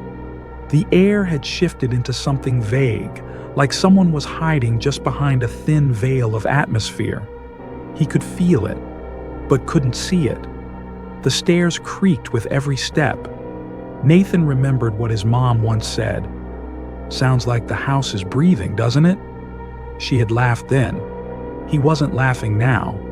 When he reached the upper hallway, he saw a dim light glowing faintly through the gap beneath the door of room 207. That wasn't possible. He had checked. Every unoccupied room had its power shut off. He stood frozen for a moment, heart pounding, palms slick with sweat. A thought struck him, drying out his throat. Something came into the house while I was outside checking the storage room. Nathan crouched down, kneeling outside room 207. The door was open just a few inches, wide enough to see the floor inside, and there, clearly, unmistakably, were two bare feet. They stood motionless, facing inward. The toenails were long, dirty, and the arches of the feet curved unnaturally, as if they weren't fully touching the ground. Nathan found he couldn't breathe. That wasn't a guest. It couldn't be a guest. That was something else. A chill shot down his spine. Without thinking, without looking back, Nathan sprang to his feet and bolted down the stairs, his legs skipping steps as if the floor behind him were crumbling away. He dashed into the restroom next to the reception desk, slammed the door shut, locked it, and collapsed to the cold tile floor, back against the wall, listening. Nothing. Only the sound of something waiting.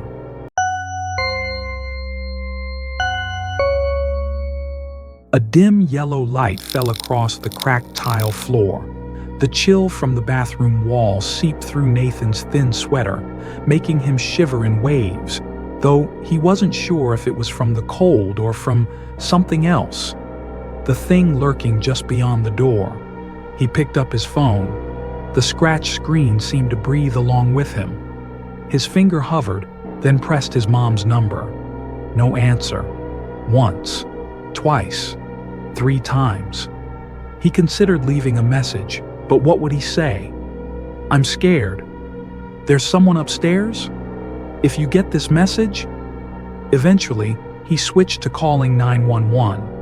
The dispatcher's voice came softly, as if drifting in from another dimension. Nathan whispered, trying not to disturb whatever it was. "There's someone in the inn. I'm at Silver Pines Inn. Alone. Did you see the person?" "Just feet. Bare. Under the door of room 207. Silence stretched for the length of a single breath, but it felt like 100 years. "Police are on the way. Don't say anything else. Stay put.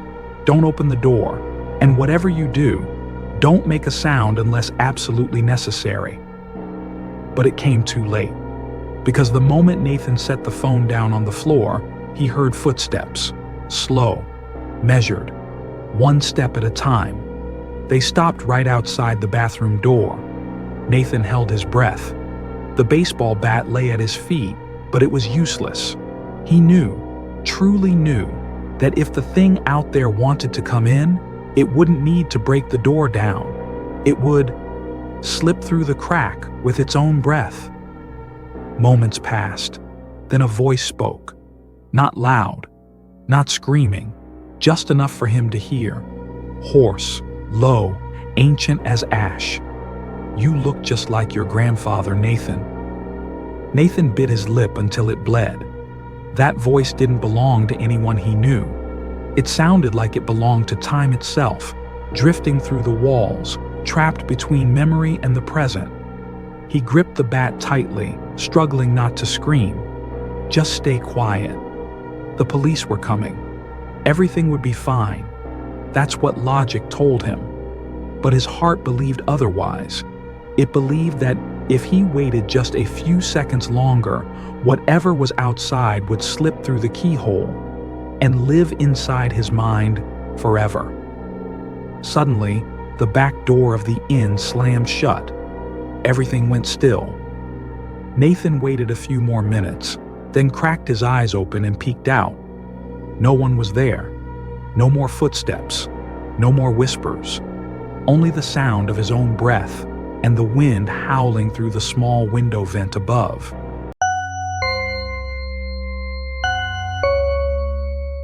The police arrived about 10 minutes later. Nathan didn't clearly remember how he managed to open the door, just the flashing red and blue lights shimmering across the snowy yard like a fever dream. They checked every corner. No signs of forced entry. No intruder. The storage room was securely locked. The upper floor was empty. Room 207, according to the officers, hadn't even been opened in years.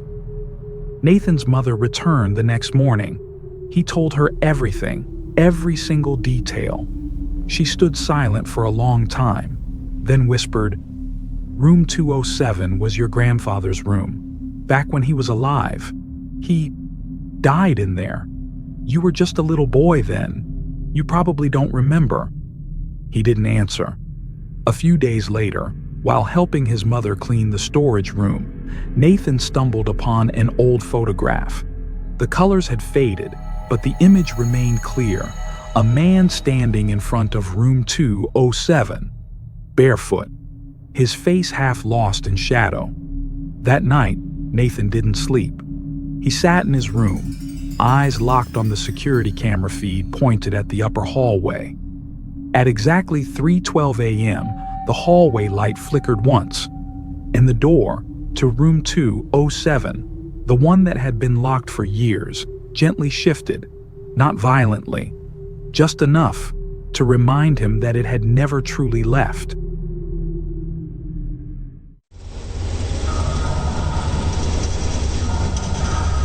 Sunset stretched across the asphalt, staining the road and autumn foliage with a deep red hue.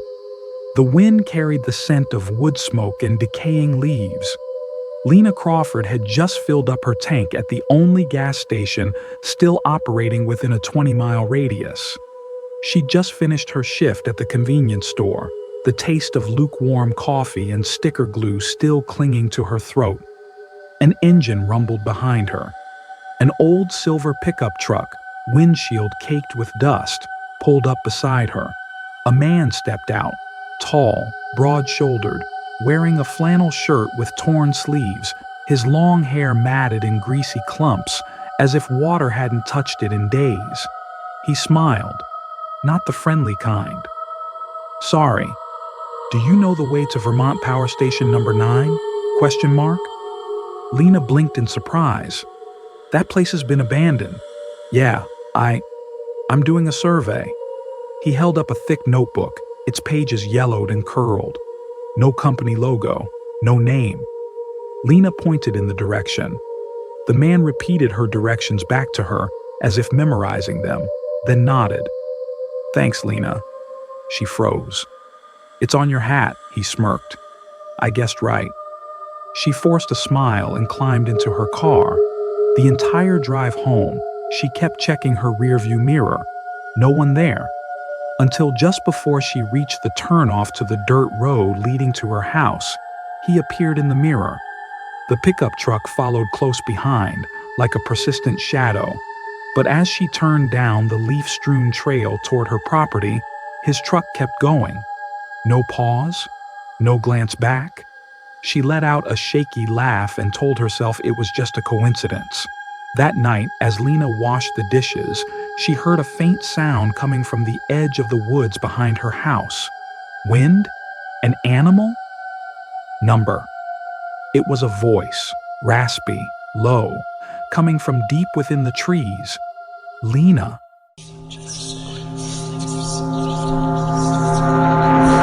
Lena couldn't remember how long she had stood there. All she knew was that the figure among the pine trees hadn't moved. The light from the house didn't reach that far, but she could still see him. Tall, broad-shouldered, his entire form cloaked in a thick shadow like layers of ash. His head was tilted slightly, as if he'd been watching her, for a very long time. She slammed the window shut, locked it twice, and pulled the curtains. Her heart pounded like war drums inside her chest. But the strongest feeling wasn't fear, it was revulsion, clinging to her like something that had just touched her with its eyes. She called 911. The dispatcher's voice repeated the usual, "Stay inside." Officers are on their way. But this time Lena didn't want to stay. She couldn't. She began to pack. A backpack with clothes. A kitchen knife was hidden in her coat pocket. Phone. Flashlight. She decided to leave the house, at least for the night. When Lena stepped outside, the darkness felt thicker. No insects. No wind. Only the sound of footsteps sinking into dead leaves behind her. She didn't look back. Climbing into her car, she jammed the key into the ignition, her hands trembling so hard she dropped it twice. The headlights flared on, and just outside the driver's side window, a face pressed against the glass. The man, now just inches away. He wore a gray cloth mask, covering the lower half of his face. His eyes, deep, hollow, reflected no light, only absorbed it, like black holes. She screamed, shifted into drive, and slammed the gas. The tires skidded in the mud, then caught traction with a shriek, flinging leaves and gravel. In the rearview mirror, she saw him. He didn't chase. He only stood there, head tilted, watching, as if memorizing how she ran. She didn't stop driving until she reached her grandmother's gate, locked, and all the lights in the house off. She didn't care. She screamed her grandmother's name, pounding on the door, crying. Neighbors turned on their lights. The police arrived in under 10 minutes. They checked the car, searched the trail. No one. But there was a handprint on the window, still fogged with the ghost of a breath. He didn't take anything, didn't break anything, didn't say a word, except for the one thing he left behind when he was spotted near her grandmother's gate. "I just wanted to see how you sleep."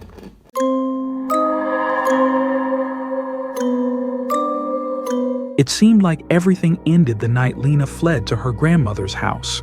Police increased patrols around her home. They reviewed footage from the gas station, confirmed that the man had appeared, had followed her. But he had no records, no identification, no valid license plates. He was like a hole patched together with flesh, real, but belonging nowhere. 3 days later, a special patrol unit searched the woods behind Lena's house.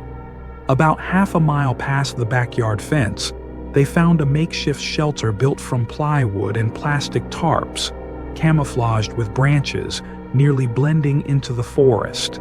Inside, a single filthy bed with a mud-stained quilt, an old analog camera, and hundreds of printed photographs covering every wall. All of them were of Lena. Lena is hanging laundry. Lena is reading on the porch steps. Lena sleeping in her bedroom, shot from a low angle as if placed on the floor right beside her bed. In the corner of the shelter was a wooden box. Inside were a jar of short-cut hair tied with a rubber band, an old ceramic mug, one Lena had lost 2 months earlier, and a notebook. The notebook contained meticulous entries, dates, times, what Lena wore, what she ate, even the times she slept, and what she dreamed about. The final page was written in a shaky, uneven hand, but the words were clear. "Tomorrow night will be when I step inside." Lena moved out that very day. She never came back. But a week later, while the house was being cleaned out for sale, the real estate agent found a fresh Polaroid tucked under Lena's pillow. In the photo, Lena was asleep on her side, hugging a pillow, the bedside lamp casting a faint, warm glow. The angle was low, tilted. Beneath the photo, written in blue ink, "You still sleep so peacefully."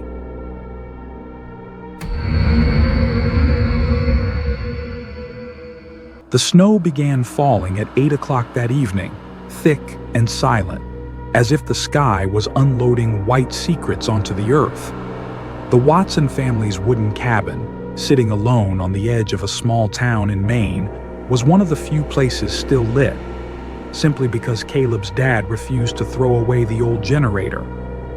Caleb Watson, 15 years old, was spending the weekend alone. His parents had gone to Boston to visit relatives, leaving behind a few instructions, some prepared meals, and one single rule: don't open the door to strangers, no matter who it is. At 11:07 p.m., while Caleb was playing video games in the living room, there was a knock at the door. Not frantic, not hurried, just two steady taps, knock knock, as if the person outside knew exactly what they were doing. He froze, lifted his head, heart tightening slightly. The front door had a small frosted glass pane. Through it, Caleb saw the outline of a person in a long coat, wearing a slouchy knit cap. He switched on the porch light. An elderly woman stood there, silver hair, wrinkled face, and a smile that looked glued to her skin. She stood motionless, hands behind her back, head slightly tilted. "Sweetheart, I'm lost," she said, voice dry like the winter wind. "My phone died. Could I please borrow yours for just a moment?" Caleb shook his head and replied quickly, "I can't open the door. My parents told me not to." The woman smiled wider, but her eyes didn't. They remained flat, cold, staring through the glass like they could force him to undo the lock. "It's quite rude to refuse an old lady on a snowy night, young man," she said. Caleb swallowed hard, fists clenched. He stepped back and pulled the curtain shut. But even behind the fabric, he could still feel her gaze, persistent, pressing, like an invisible hand resting on the back of his neck, cold and waiting.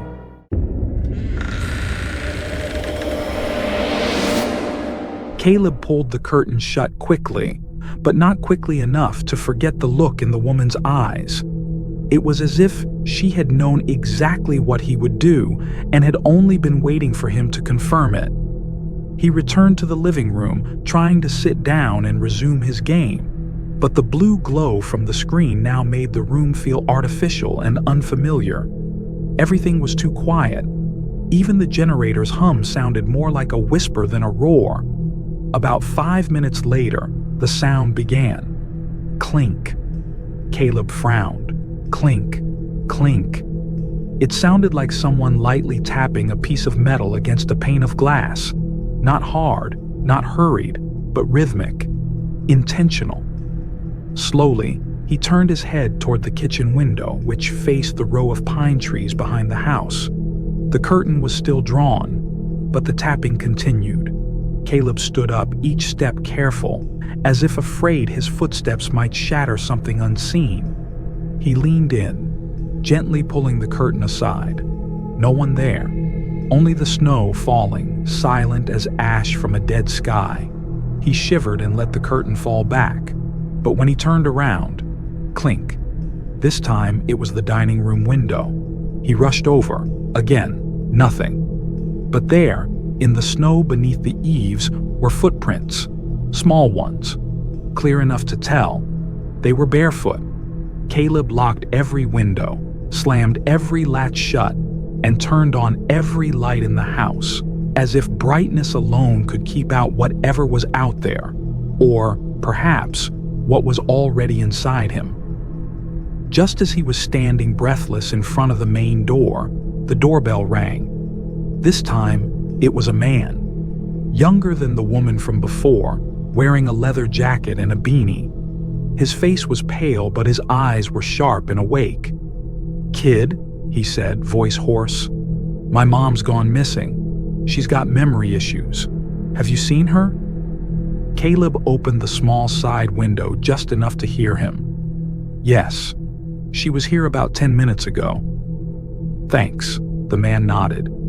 "Did you see which way she went?" Caleb hesitated a second, then pointed randomly toward the woods. "Out back. Maybe she wandered into the trees." The man gave a quiet thanks, turned, and walked away. Slow, upright, like a robot. Never looked back. Caleb watched him carefully. There were no footprints in the snow.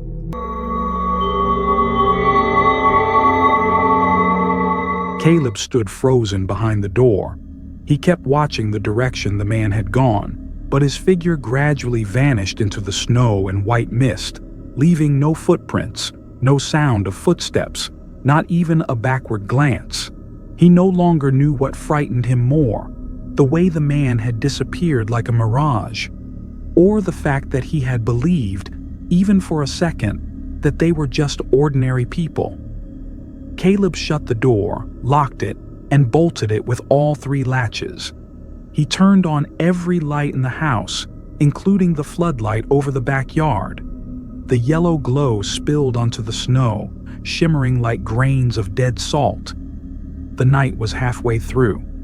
The kitchen clock read 2:19 a.m. Caleb sat curled up on the sofa, hugging a pillow tightly, eyes fixed on the glass kitchen door. The only thing that still made Caleb feel real was the sound of the old generator sputtering outside. But then, that too stopped. A short burst, then silence. Everything fell into darkness. For the first 5 seconds, Caleb thought he would lose his mind. But he didn't scream, didn't cry. He simply walked silently to the drawer and pulled out the flashlight. When the beam lit up the kitchen wall, he flinched. A jagged message was scrawled across the wooden paneling in something dark, trailing in a smeared line, like someone had dipped their finger in ink and dragged it across the wood. "We don't like the lights." Caleb backed away. The flashlight trembled in his grip, its beam shaking across the wall. He turned to run upstairs when a soft laugh echoed, very close, right behind him. He whipped around. No one. But the kitchen cabinet was wide open, and on the floor, something had just been placed there. An old silver comb, worn, with several strands of white hair caught in its teeth. Each strand still glistened slightly with dampness, as if it had only just been used. By the time the police arrived, morning had come. The snow had stopped falling, but the sky remained a dull gray, as if the night hadn't fully left the town. Caleb sat huddled under a blanket, eyes locked on the kitchen door, where the silver comb still lay silently, either a piece of evidence or a message. 2 officers searched the entire house. No signs of forced entry, no footprints around the home, except for Caleb's own from the day before. No comb, no writing, no cabinet left open. "You probably had a nightmare," the younger officer said gently, like consoling a child. "The power went out, snow was falling, you were alone. It's easy to imagine things." Caleb said nothing. He didn't need to convince them, because in the pocket of his hoodie, he was gripping the silver comb. It was ice cold, the metal course beneath his fingers, and where his thumb touched it, there was a faintly etched line of text, barely engraved. "Mom is always with you." He didn't remember picking it up, didn't remember reaching down, or whether it had simply appeared in his hand. The next day, Caleb moved back to the city with his parents. They sold the house a few months later. The new owners, an elderly couple, renovated the place completely, replaced the doors, and installed cameras. 3 weeks after moving in, the wife called the police. She said that every night at exactly 11 p.m., an old woman with silver hair would stand on the porch. She didn't knock, didn't speak. She just stood there, smiling. The police came, checked the security footage. There was nothing. Only the wind rustling through the pine trees. And exactly at 11 p.m., the porch light flickered and died.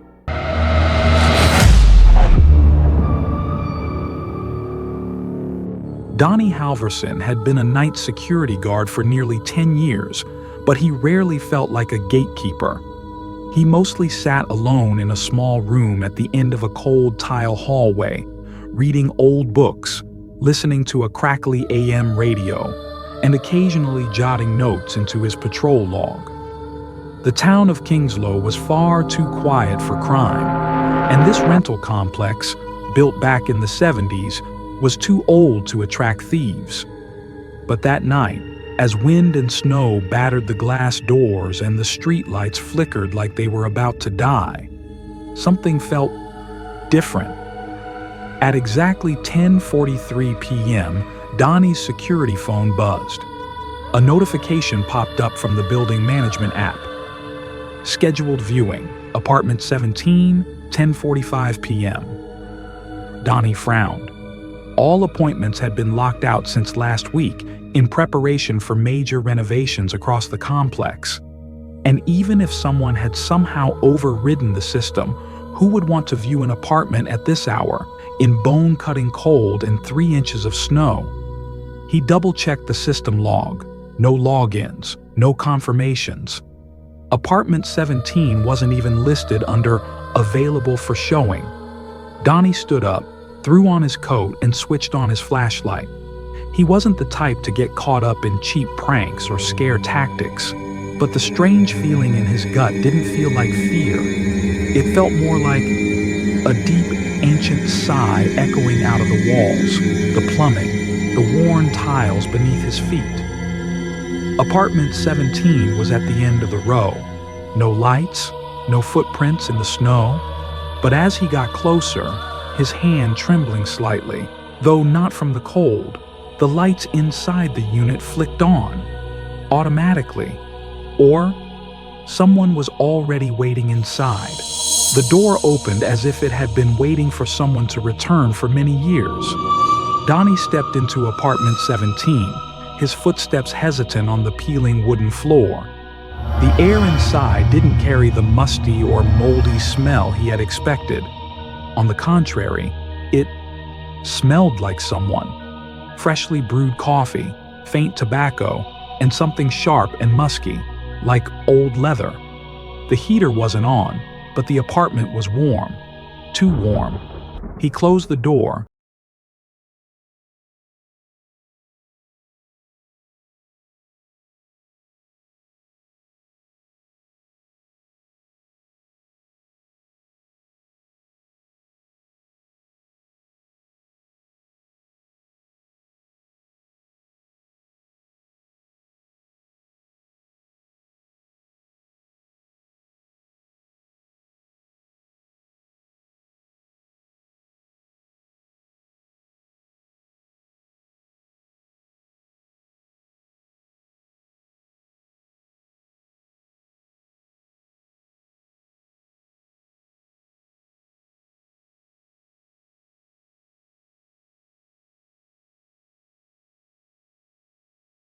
No one was supposed to be here.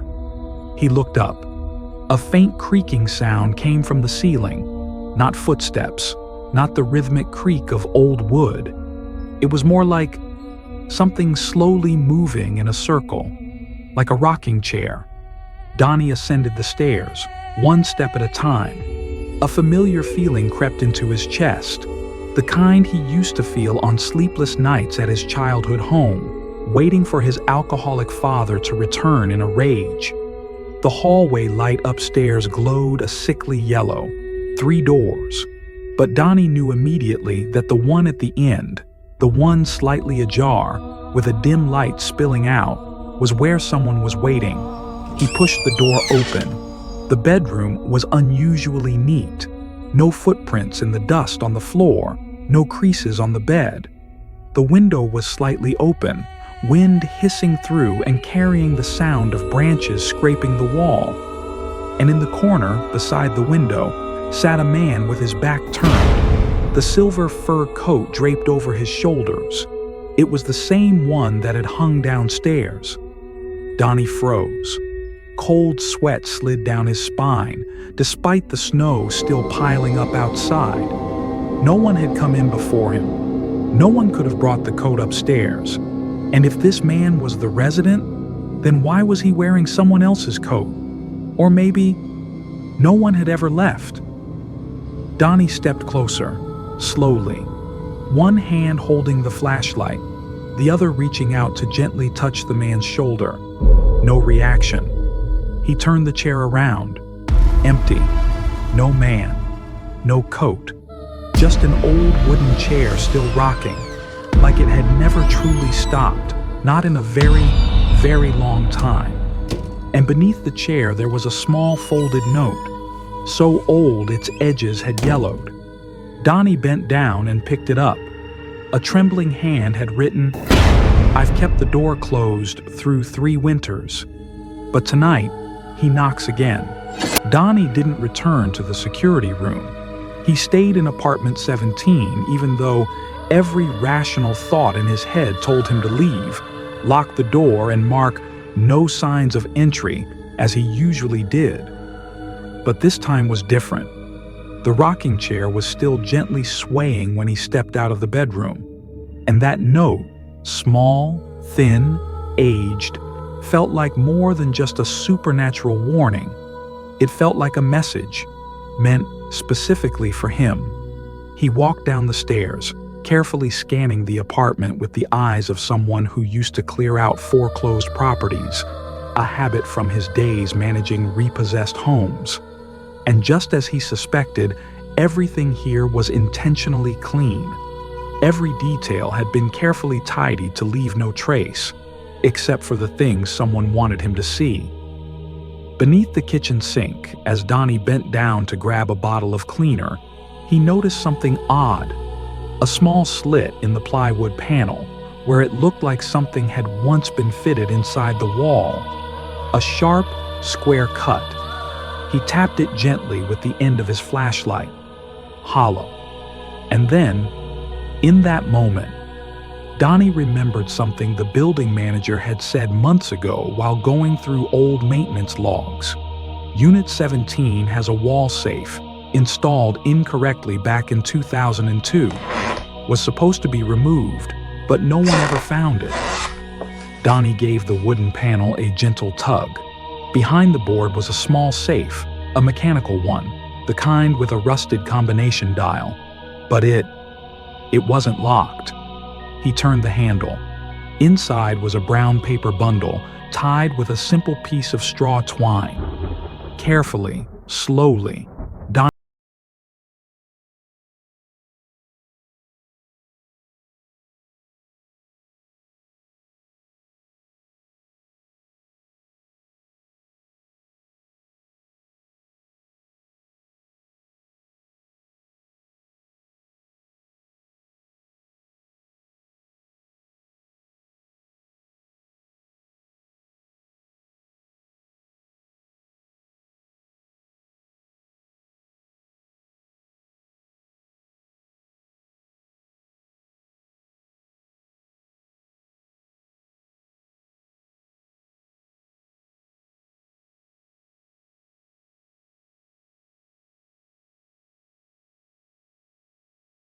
They knew he wouldn't report an incident without proof. They knew he would go investigate if an odd viewing was scheduled.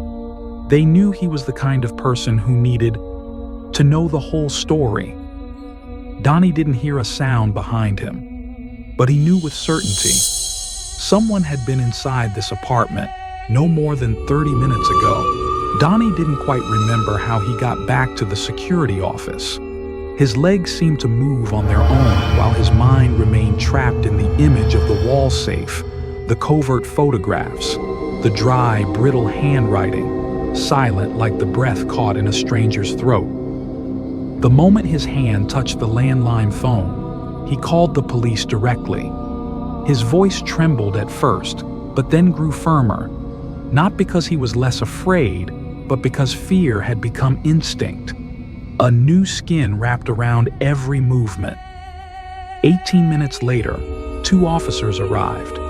They carried flashlights, body cams, and expressions half alert, half weary, the kind of look worn by people too used to cleaning up after reports of a stranger in the woods.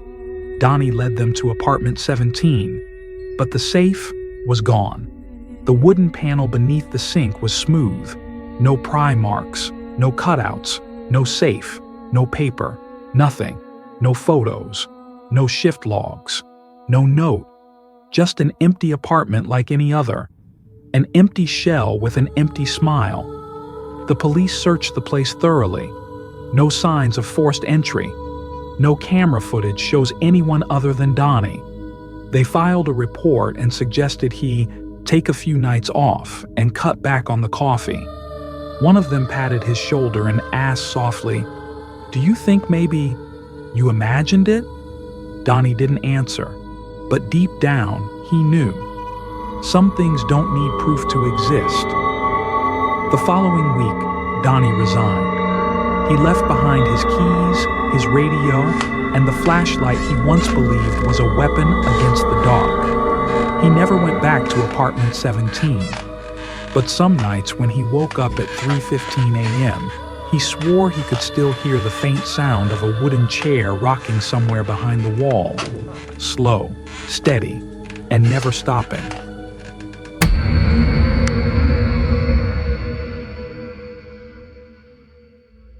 Elliot Granger never thought he'd end up living in the woods. Back when he was a sound engineer in Boston, he used to fear the absence of human noise. He'd leave the TV on all night just to have some background sound. But after the accident, the crash at 2:14 a.m. on the Laramie Bridge, silence became the only thing he could tolerate. The ambulance sirens, the screeching metal, the pounding on the windshield.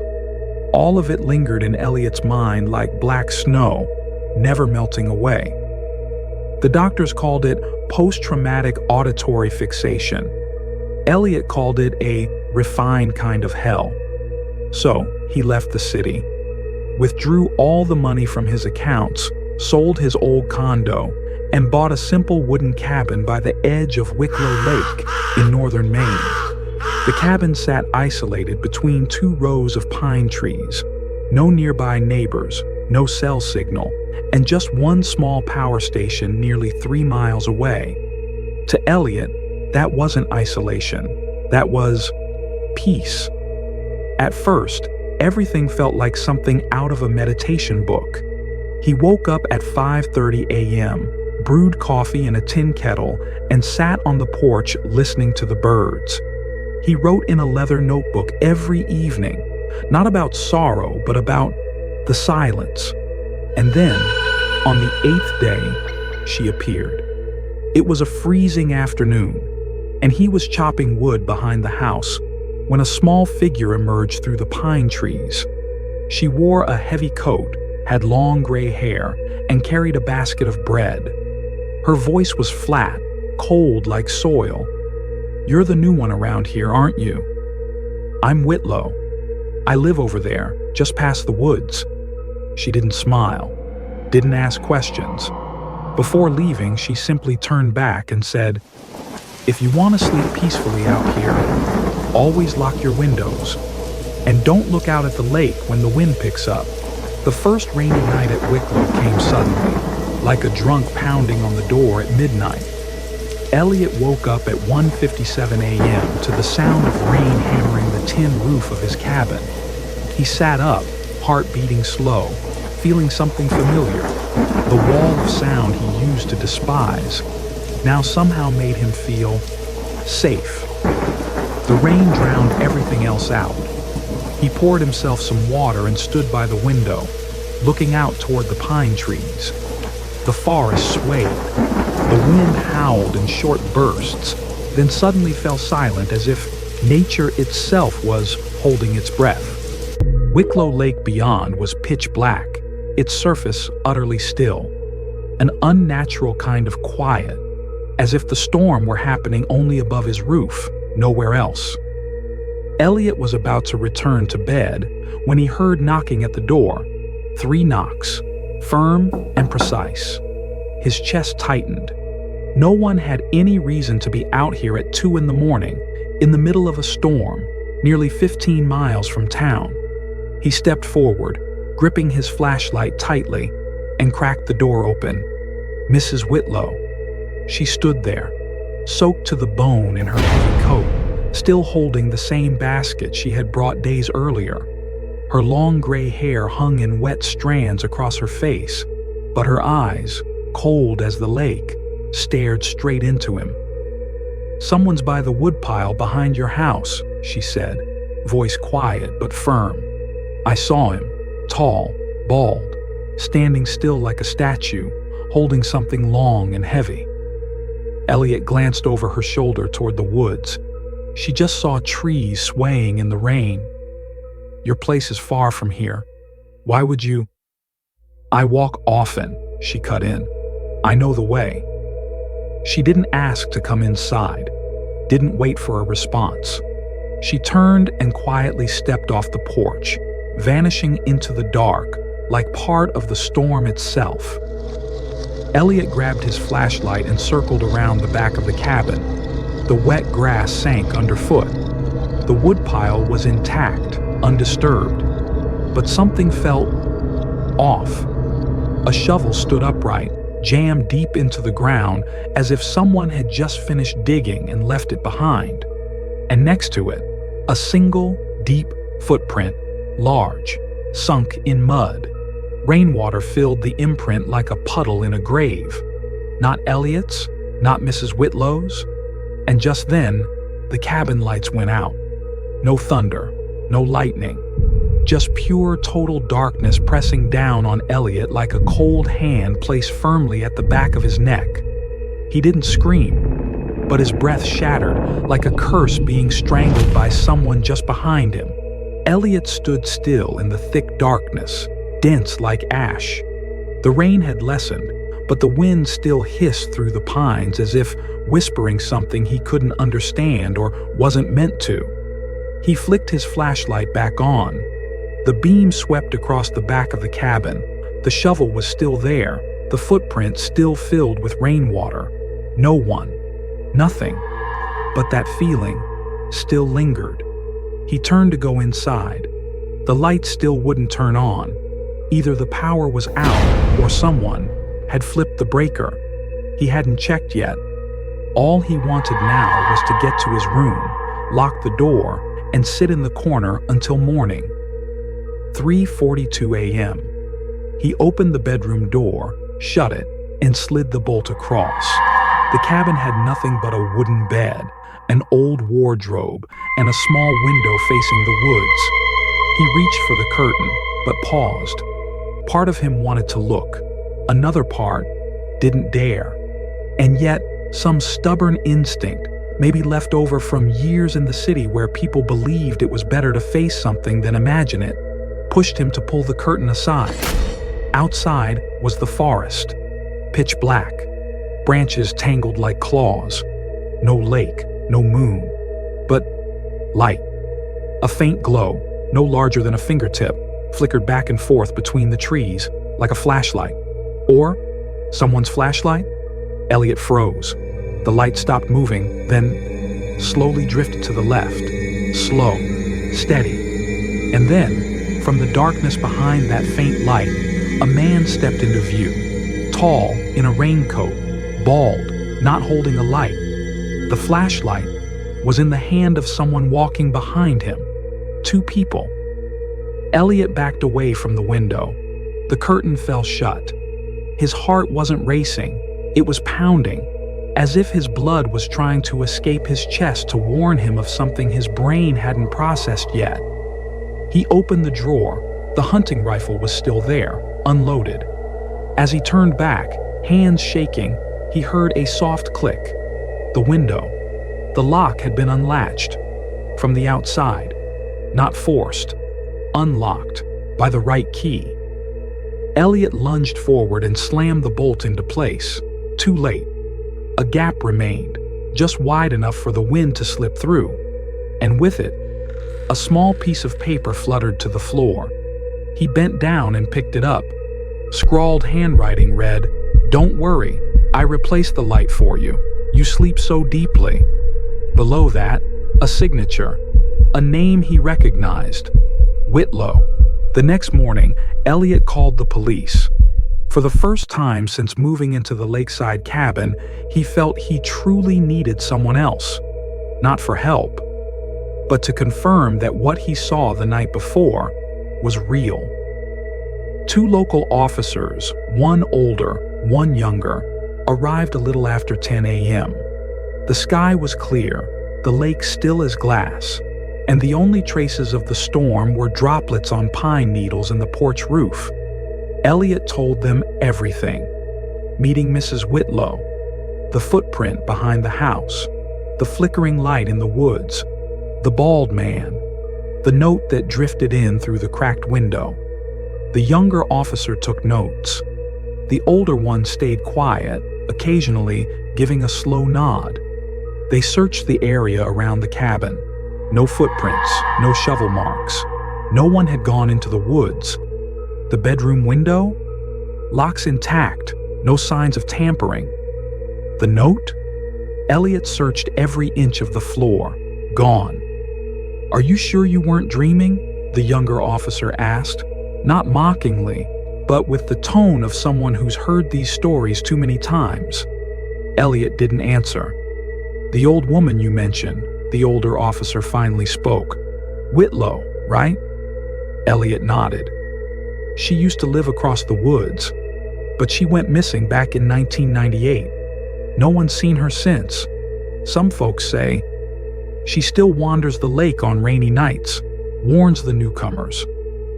Elliot closed the door after they left, not sure which was more terrifying, that someone had broken into his home, or that no one had. That night, Elliot didn't sleep. He sat by the window, flashlight in hand, staring straight into the woods.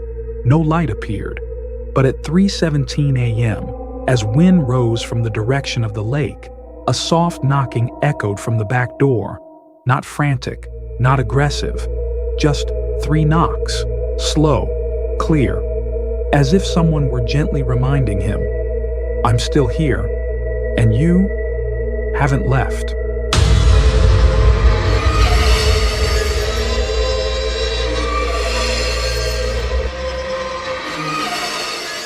At 1:48 a.m., Jason Henley was driving through the loneliest stretch of Highway 212, a place filled only with snow, reflective road signs, and leaning utility poles.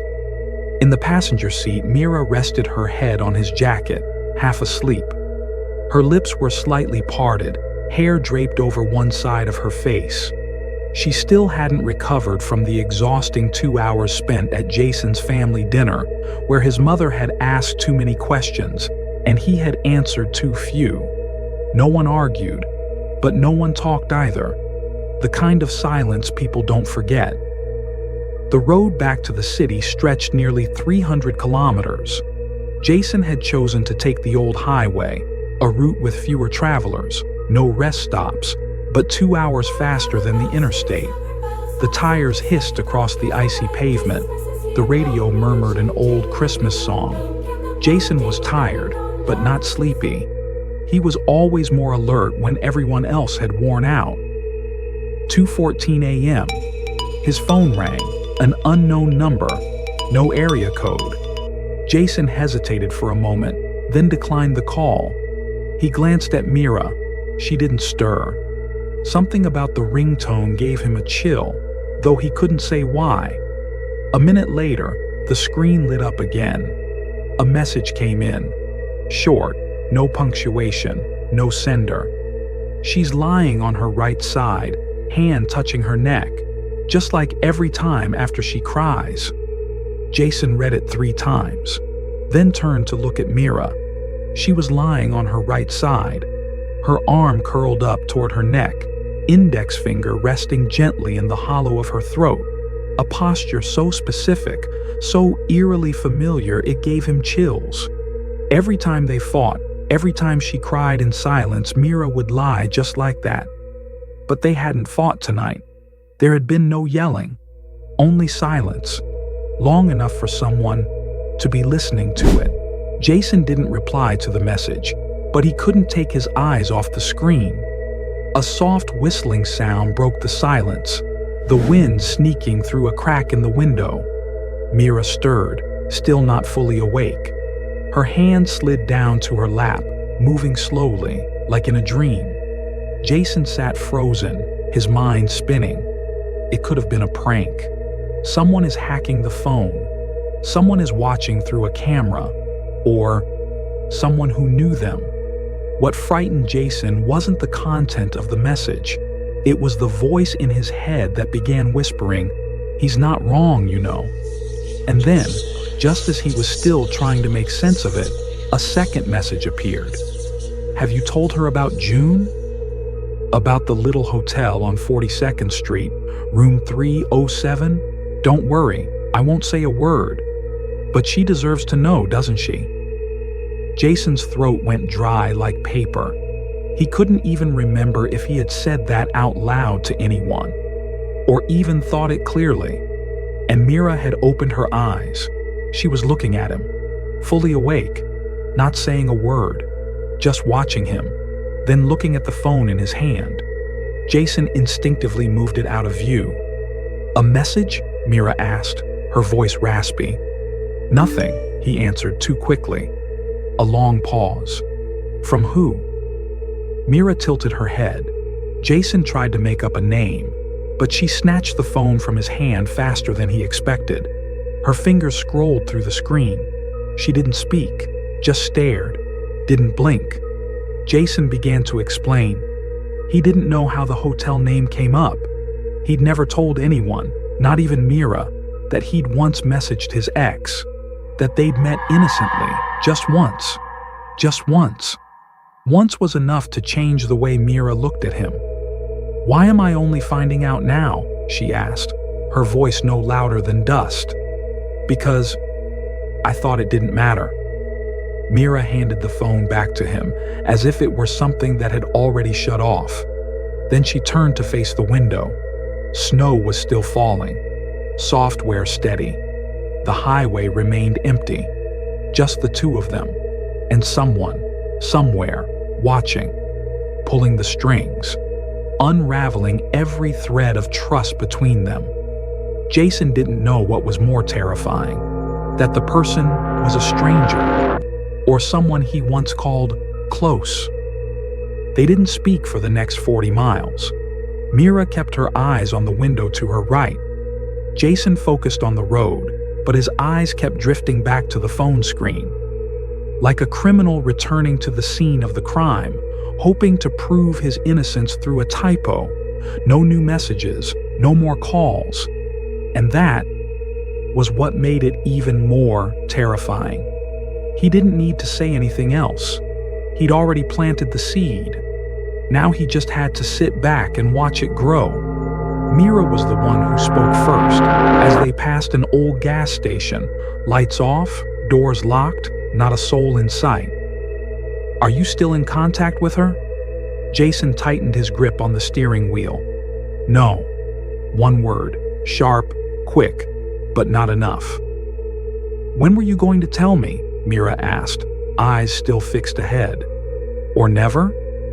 Jason wanted to say that he had meant to, that it was a mistake, that it happened during a time when he and Mira had been fighting badly, at a point when he truly thought things were going to end. But all of those words felt too convenient, and he knew Mira wasn't looking for reasons. She wanted the truth. And the truth is never clean enough to be forgiven. "Do you still trust me?" Jason asked after rounding a tight curve. The headlights lit up a glowing orange warning sign, reflecting across Mira's face, but nothing came back from her.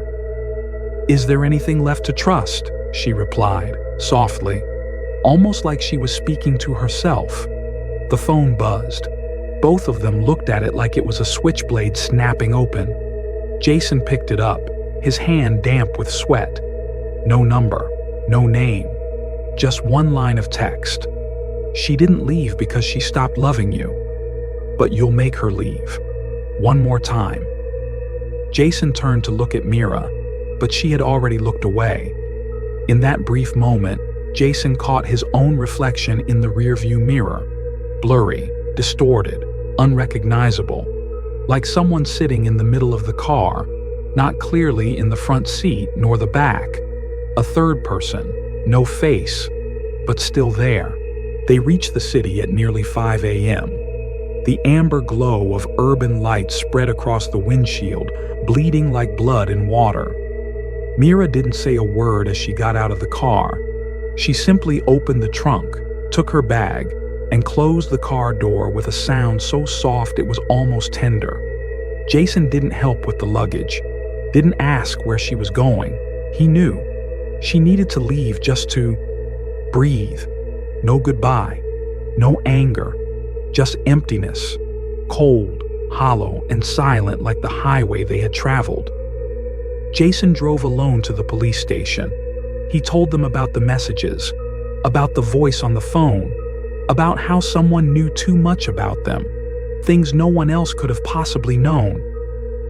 The middle-aged officer listened, nodded, took notes, then asked, "Do you think it's someone you know?" Jason hesitated. "I don't know anymore. Maybe I used to know them." When he left the station, his phone lit up one final time. No number, no name, just a voice recording sent through. Jason tapped it. It was his voice, from 3 years ago, drunk. "You think I'm a good guy? You don't even know half of it." The recording ended. Jason stared at the screen, in disbelief, unable to recall ever saying those words to anyone or in front of any device. He powered the phone off, but in his head, his own voice kept playing, and he began to understand. The portrait of the one threatening him might just be himself. From the moment he stopped being in control,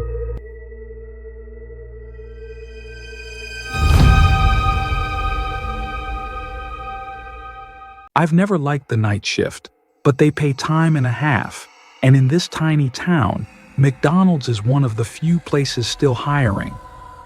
The restaurant sits right off the highway, where the only other light at night comes from the yellowish glow of the gas station across the street. Every night I work alone, wiping down counters, counting the register, checking the fryers, and trying not to let my mind drift too far. And that night started like any other. It was drizzling, soft rain tapping on the windows and the metal roof, making that lulling, monotonous sound that could almost put you to sleep. Inside, the fluorescent lights flickered like they were just as tired of staying up as I was. I was halfway through wiping a table near the register when I heard the knock. Not a firm knock, but a soft tapping, wet and faint, like cold fingers brushing against the glass. I looked up. A woman was standing in the rain. Tall, unnaturally thin. Her hair hung in wet clumps like seaweed, hiding half of her face. She wore an old, tattered coat, water dripping from its hem onto the stained concrete, glowing faintly under the car lights.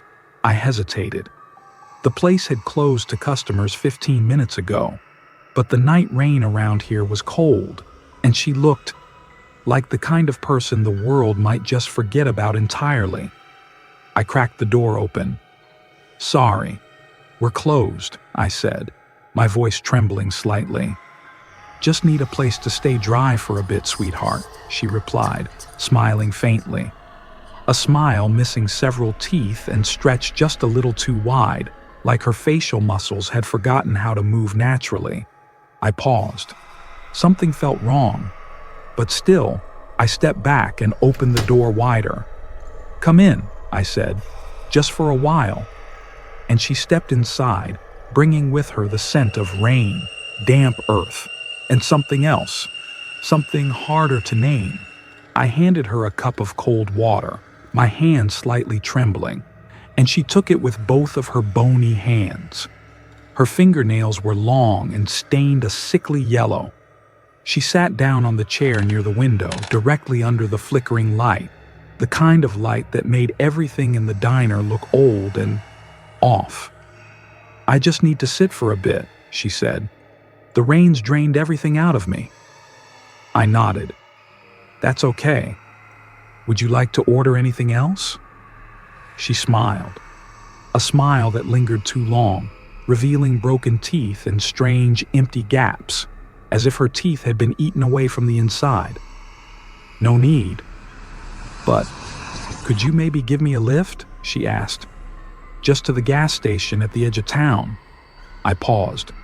I wasn't the kind of person who gave rides to strangers, especially not at almost 1 a.m. But she was a woman, thin, soaked to the bone, seemingly harmless. Part of me felt pity. Another part was numb, like something inside had just shut off. "Sure, I'm heading home soon anyway," I replied, uneasy but already walking into the break room to grab my keys. When I came back, she was standing by the door as if she'd known I would say yes. We sat in the car. She took the passenger seat, clutching an old cloth bag tightly in her lap. The air was thick with the smell of rain, dust, and something acrid, like burnt hair. She didn't say much, just glanced at me now and then stared straight ahead. Every time we passed under a streetlight, her face would blur in the glow, like a wet, damaged photograph.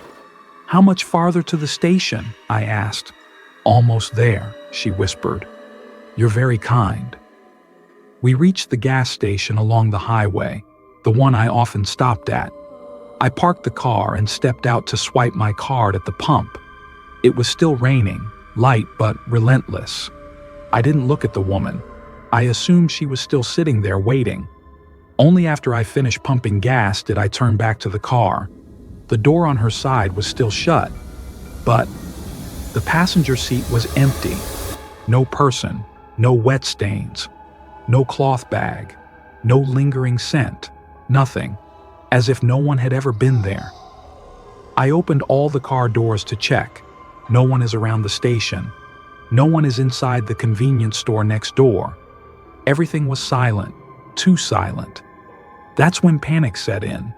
Not because she had vanished, but because I suddenly wasn't sure if she had ever been real. I drove home in silence, my mind spinning with 1,000 unanswered questions.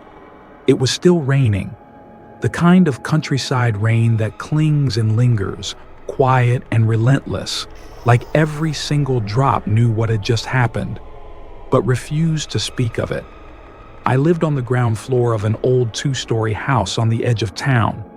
The landlord lived upstairs, a grumpy old man who always kept his door locked tight.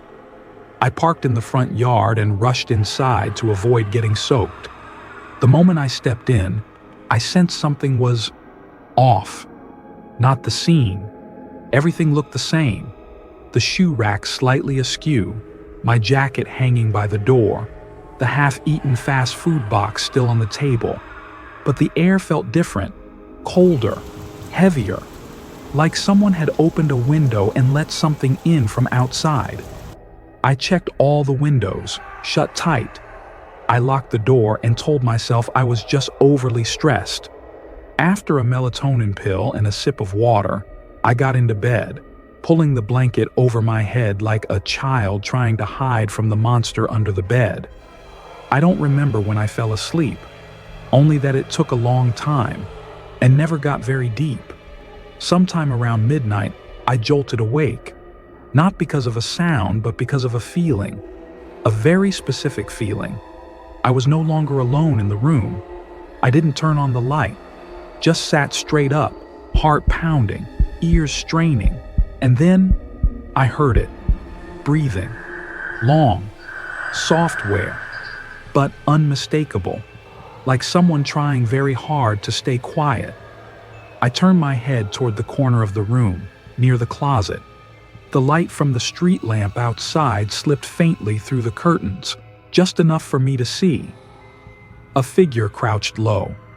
I froze, couldn't move. My breath caught in my throat. The figure didn't move either. I couldn't see its face. It was just a dark shape, long arms resting on its knees, head bowed low, and the part that almost made me vomit from fear. Its eyes were wide open, glowing faintly like a cat's, catching the dim light in the room. I rubbed my eyes. Still there. I slapped myself. Still there. I whispered, voice shaken, "Who's there?" No answer. Only when I scooted back until I was pressed against the wall did the shadow begin to move, slowly, rising, bowing its head, and then walking out of the room as if its task was finished. No footsteps, no sound of a door opening. I stayed frozen in bed for 10 more minutes, clutching my phone, too afraid to call anyone, my mind spinning between fear and questioning my sanity, until I finally turned on the light and saw them. Wet footprints, trailing from the bedroom to the front door, cold, smudged, and not mine. I didn't sleep again after that, not even for a second. I sat on my bed for the rest of the night, lights blazing, eyes fixed on every corner of the small room, as if the moment I looked away, that thing would come back. Morning crept in. The rain hadn't stopped. Pale daylight filtered through the wrinkled curtains, casting a clearer light on the smeared wet stains on the floor. I followed the wet footprints to the front door, and my heart dropped when I realized the door wasn't locked. I swear I had locked it. I clearly remember the sound of the bolt clicking into place, but now it was barely ajar, just resting there, cold and indifferent, like a message. We got in, and we can come back anytime. I searched the entire apartment, every cabinet, every drawer, every shadowed space behind the curtains. Nothing was missing. My wallet was still full, laptop on the desk, phone beside the bed. I almost started doubting myself until I stepped outside to my car. My old SUV was parked under a tree, leaves wet and sagging above. I popped the trunk to grab my gym bag, but what I saw nearly made my knees buckle. The blanket I usually kept in the back, for those nights I dozed off in the car, was gone. In its place, the floor was damp, speckled with smears of yellowish-brown mud. And right in the center of the trunk, where the blanket used to lie, there was a clear indentation, as if someone had curled up and lain there the entire night. Nothing was stolen, but something, or something, had followed me from that gas station. I rode silently in the back of my car all the way home and quietly entered my apartment while I was asleep. And the most terrifying part is, I had invited it in.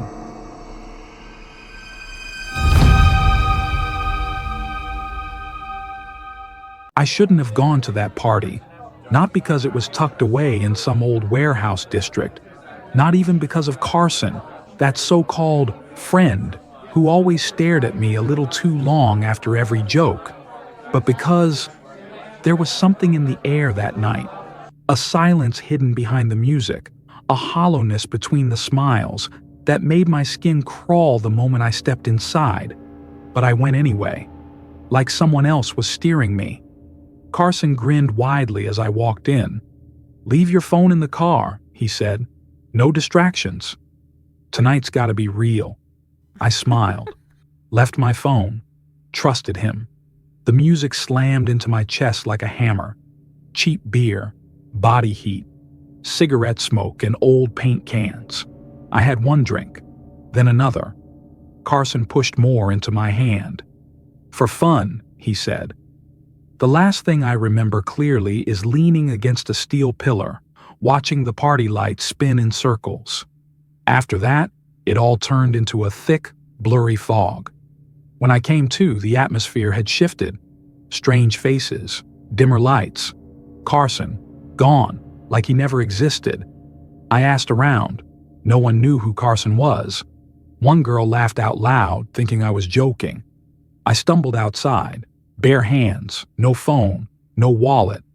Only the sting of cold air on my skin and something foul in the breeze. Rust, stagnant water, and the scent of the night itself. I stood by the roadside, staring at the pitch-black road leading into the pine woods behind the building. The night was unnaturally quiet, like the town had stopped breathing. And me, I was the only one left behind in the dark, trapped in a story I no longer had control over. I'd been walking for about 10 minutes, my feet crunching over dry leaves and industrial debris left behind from the old warehouse zone. On both sides of the road stood towering pine trees, their trunks dark and charred like burn marks. No streetlights, no houses, just the wind whistling through branches and something else. Something that sounded like the faint tensioned whine of overstretched wire. I raised my hand every time a pair of headlights approached, but cars were rare, and no one stopped. One pickup truck passed by without so much as a glance from the driver. Maybe I looked like just another drunk girl in the middle of the night. Or worse. My head was starting to spin from the cold. My hands were numb, knees trembling. And just when I thought I'd have to sit down on the roadside to catch my breath, a small silver-gray truck appeared. Old. One headlight is barely working. It slowed, then stopped. The window rolled down. The man inside looked at me through a curl of cigarette smoke. His eyes were deep-set, his face speckled with freckles, and a scar that split down from his temple to his cheek like a cracked wall. "Need a ride?" he asked, his voice hoarse like an old radio. I nodded, mouth dry. I had no other option. I climbed in, careful not to let my shoulder brush against his. The cab reeked, sweat, old gasoline, and something else. Something I couldn't quite name, like rotting fabric from a basement. "Where to?" he asked. "Town. Anywhere near the police station is fine." "Town, huh?" he muttered, curling his lips. "Late already. Almost 2 a.m. I stayed quiet, stared at the road. After a while, I realized he was driving in the wrong direction. "You're going the wrong way," I said, trying to keep my voice calm. "This road doesn't lead into town." "Yeah," he said, still looking ahead. I turned my head to him. He was smiling. Not a grin, not a smirk. Just that jagged kind of smile that shows you exactly what kind of thoughts are crawling behind someone's eyes. "You know," he began, one hand on the gear shift, then slowly sliding it toward the edge of my seat. "Girls like you, walking alone, drunk, in the woods. You're easy to pick." I clenched my fists. There was no inside door handle. I tried the lock switch. Nothing. The wind was still blowing outside. The last traces of streetlights were gone, and in that moment, I understood. If I didn't do something, if I didn't become something wild, I'd be nothing but a body no one remembered by morning. I didn't scream. I didn't cry. Something inside me had quietly shut off the moment his hand slid up my thigh, warm, clammy, and cold like snakeskin. I turned my face away. "Please," I whispered, my voice as soft as the wind. "Can you stop the car?" He didn't answer, but he smiled. The same smile as before, only now it had shape, purpose, instinct. "Girls like you," he repeated, "are the easiest catch." He reached over to unlock his side of the door. Wrong move, I thought, then leaned in, trying to press his body over mine. And then, right at that moment, light. Headlights behind us, blazing, flooding the inside of the truck with stark white. He flinched, cursed. The car jerked as he slammed on the brakes, his face draining of color. I saw it in the rear view, a police car. Red and blue lights flashing, no siren, but closing in fast, like death's own headlights. "Fuck!" he yelled, fumbling for the keys. But before he could do anything, I had already reached for the door lock. I kicked the door open, flung myself onto the roadside. My foot struck a rock.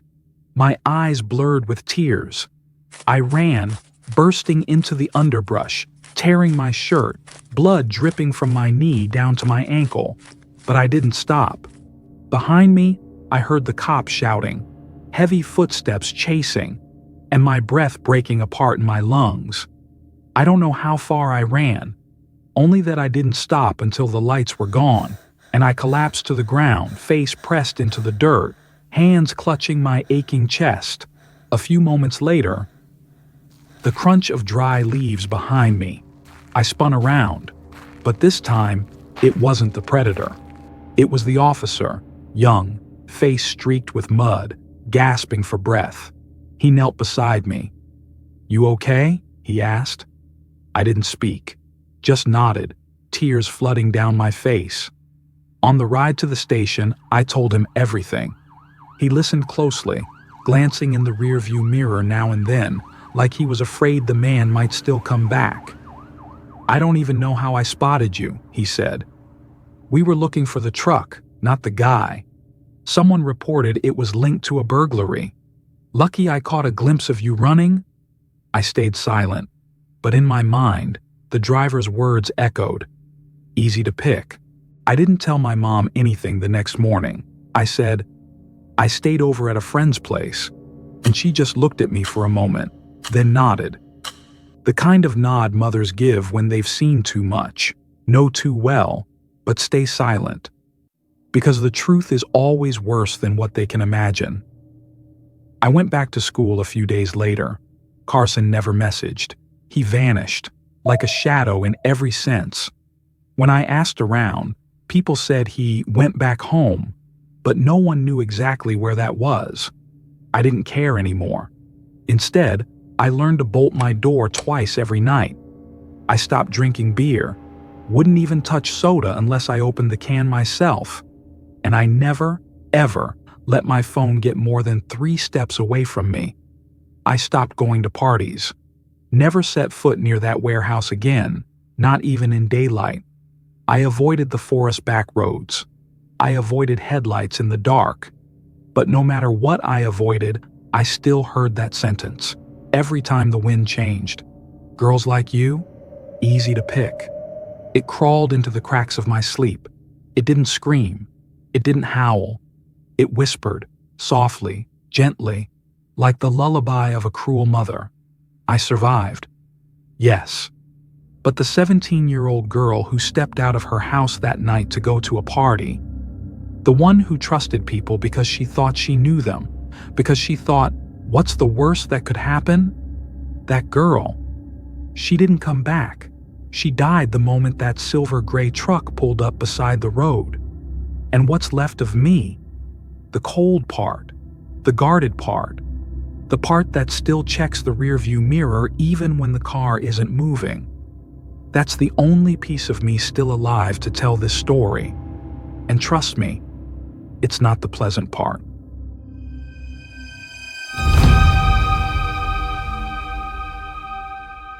I left Estes Park one autumn afternoon, right after taking down the last of my paintings from the gallery wall. Fog drifted across the mountain road, thin as silk, but cold, like the breath of someone whispering right behind your ear.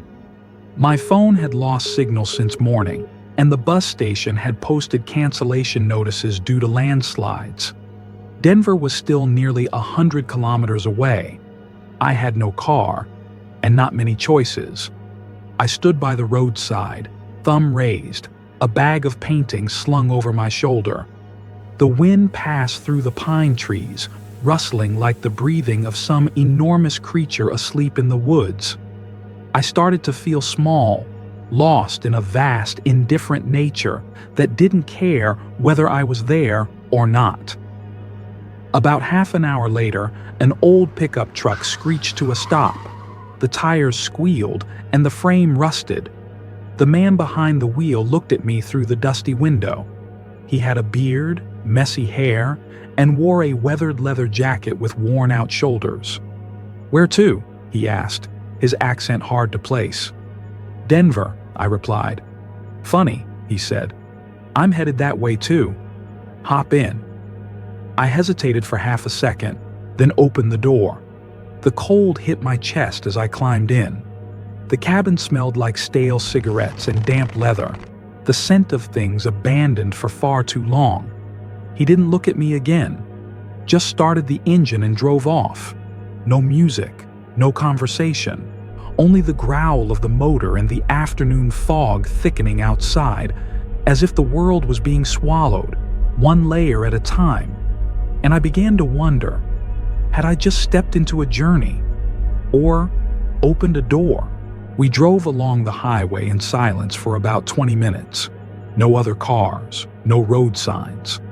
Outside was nothing but pine forest, dense, upright, fading into gray under the dimming evening light. I placed my hand in my coat pocket, touching the edge of my phone, still no signal. "My name's Caleb," I tried to make conversation, just to push away the feeling that I was sitting next to a void.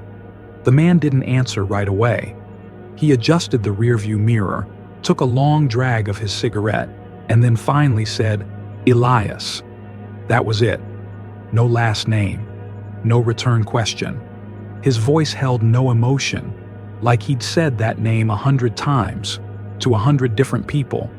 I turned back to the window, trying to count pine trees to keep my mind from slipping into something colder than the outside air. Then he turned. No signal. No warning.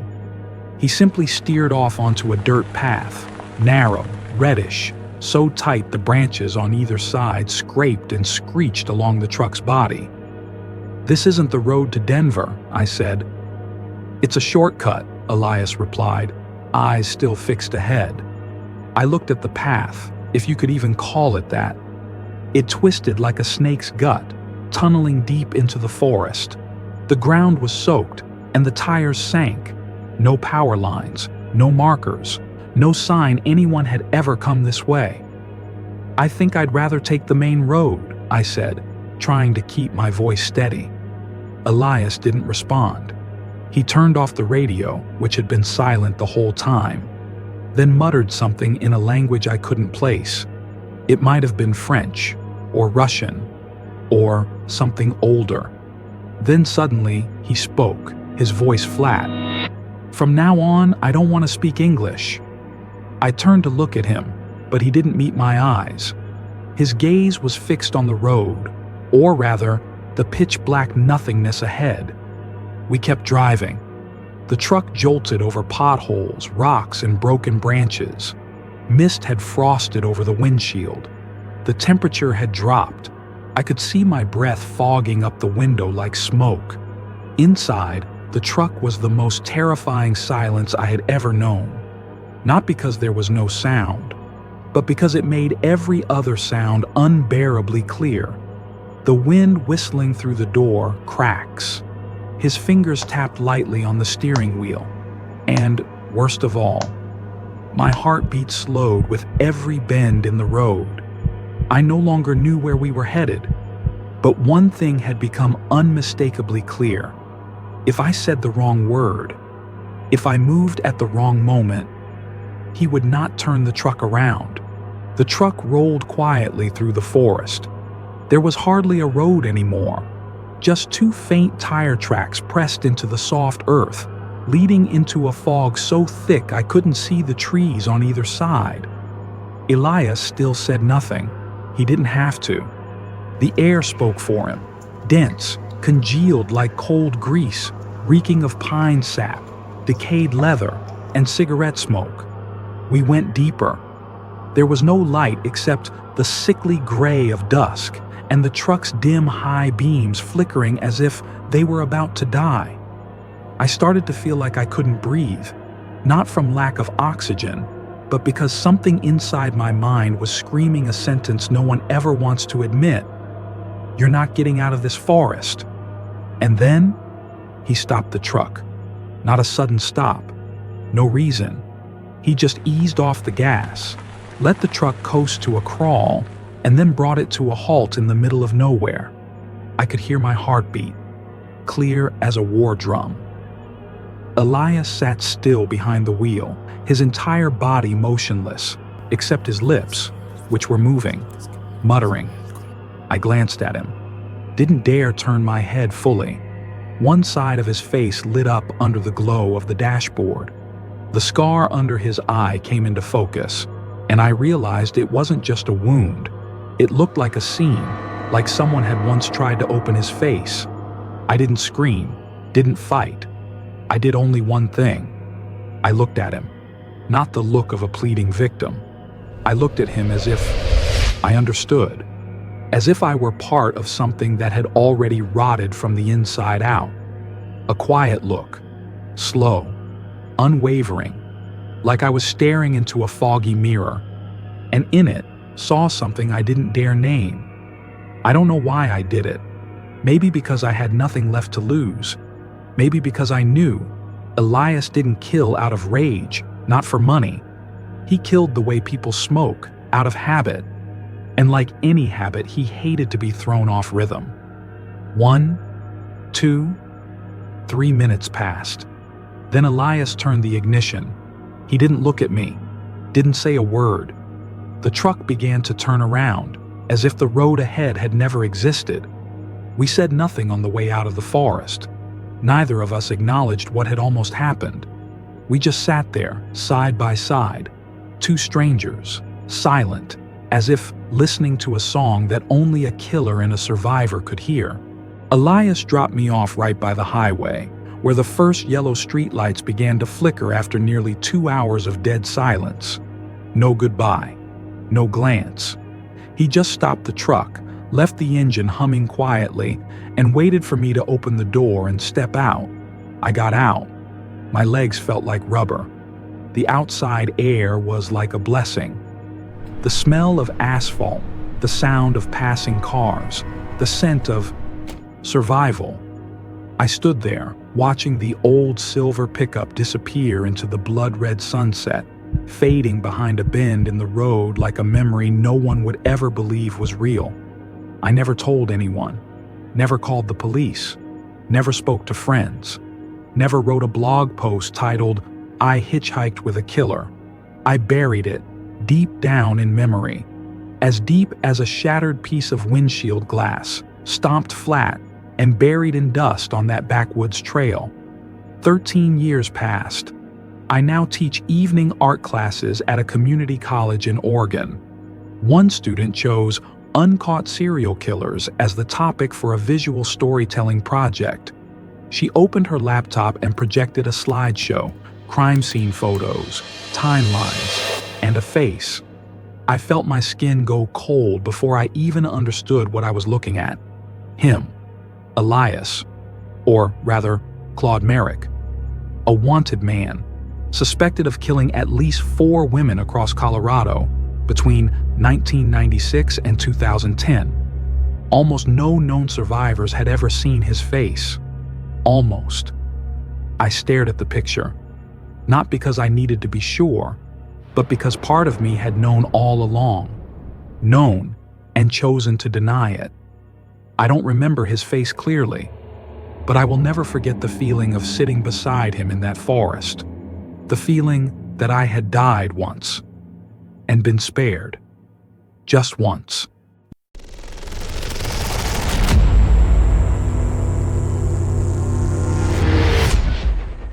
Edgar Miles, 42 years old, lived a life no one remembered. No wife, no children, nothing that would make someone ask, "Hey, how's he doing?" He lived in a small rented apartment on the second floor of a rundown housing block, exactly a 14.5-minute walk from the Walmart store. That's where he worked every night, from midnight to 6 a.m., under the title of security guard, though in truth, his job was just to keep things from getting worse. Edgar didn't have big dreams. He preferred the grainy black and white screens of the surveillance monitors to any modern TV. He liked the silence, the deep silence of the night, not because it was beautiful, but because in it, no one expected anything from you. That night began like any other. A few coach buses pulled into the long, dark parking lot. The hallway lights flickered like they were on their last breath. Jerry, the other night shift guy, sat in the control room wearing headphones, watching police videos on YouTube. Edgar threw on his heavy jacket, reached for his last pack of Marlboro, tapped on the glass window, and said, "I'm heading out for a bit." "Yeah," Jerry said without looking up. It wasn't cold enough to freeze, but the air held that dampness particular to this town. Town, the kind that crept into your collar, behind your ears, and made you feel like you were being watched. Edgar pushed open the emergency door near the auto center and stepped outside, his breath turning into thin white clouds. He leaned against the brick wall and lit his first cigarette of the night. No one knew that in the next 10 minutes, Edgar would see something he'd never be able to fully speak of for the rest of his life.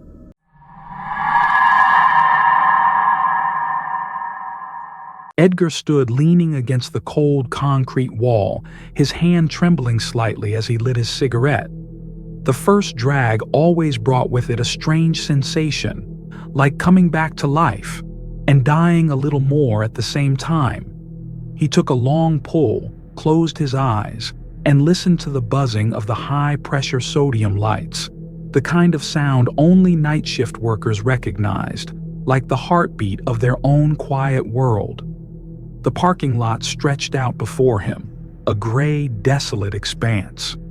A few scattered cars lay around like dead fish washed ashore after a storm.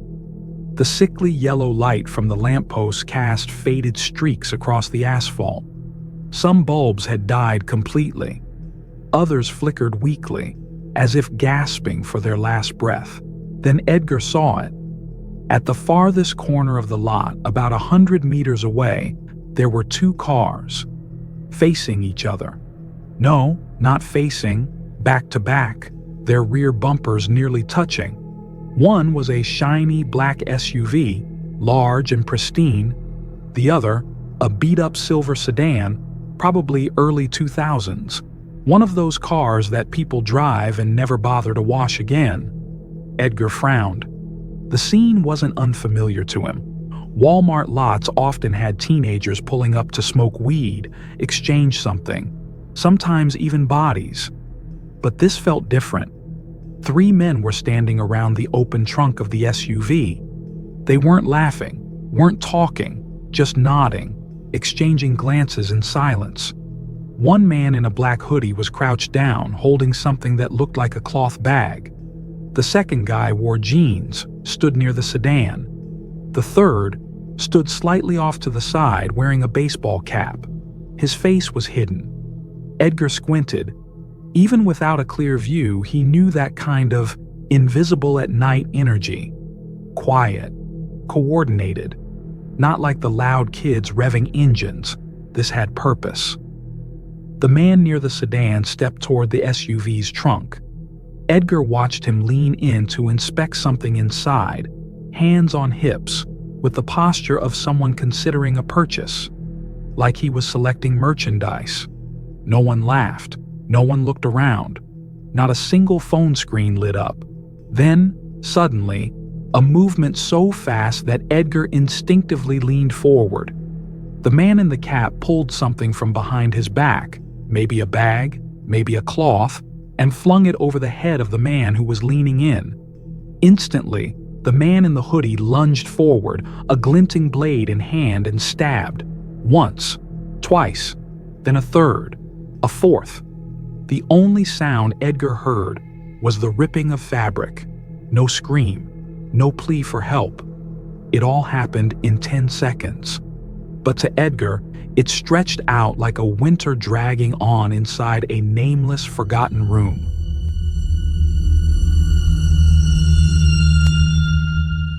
Edgar didn't quite remember what happened in the first few seconds after that. All he knew was that his hands were shaking so badly the cigarette must have slipped out without him noticing. His legs went numb. His chest tightened, not with pain, but as if someone was wrapping a thin wire around his heart, pulling tighter and tighter. The man with the bag over his head collapsed forward like a sack of garbage tossed into the SUV's trunk. The other 2 men bent down, doing something, maybe dragging him fully inside, then shut the trunk with a gentleness that was terrifying in its own right. No slam, no screech. Everything was quiet. Too quiet. "No way," Edgar mumbled, his mouth dry. "This can't be real." He backed away, one step at a time, eyes still locked on the black SUV now idling. Its 2 taillights glowed red, like a demon's eyes. And then they drove off. Not fast. No tire screech. They didn't pierce through the night. They glided, like a shadow slipping out of someone's dream. Edgar stood frozen, nailed to the ground, until a faint plop, a drop of water falling from the drain pipe above, splashed onto his sleeve and snapped him out of it. He gasped, like a drowning man breaching the surface. "Run!" That word exploded in his head like a siren. "Run!" Edgar turned. His legs felt like soft rubber, but he ran. No looking back. No thinking. No breathing. He bolted toward the emergency door he had exited from earlier, tripping over a loose brick but never stopping. The door was still cracked open. He'd propped it with a stone, just like always. As his hand reached the door handle, screech! The piercing sound of tires behind him. He didn't need to look. He knew the SUV had turned, maybe circling back, maybe stopping, or worse. He burst through the door, yanked it open like he feared it might vanish if he hesitated. The door slammed into the wall with such a bang that Jerry, inside the security room, jumped up. What the hell was that? Edgar didn't answer. He just stood there, back pressed against the door, sweat pouring down like he'd just stepped out of the shower, hands trembling uncontrollably. Call the police," Edgar gasped. "Somebody was murdered out there. They killed him and stuffed the body into a car. I saw everything." Jerry stared at Edgar like he'd just been hit in the head. But Edgar's eyes the way his pupils shrank, the way his hands clutched the edge of the desk like a man going under, made him believe immediately. Jerry grabbed the phone. Edgar collapsed into the chair, hunched over, his hands gripping his head. But right then, what truly scared him wasn't the scene he had just witnessed. It was the question that rose in his mind, soft as the wind, but cold enough to freeze his bones. Do they know? I saw them?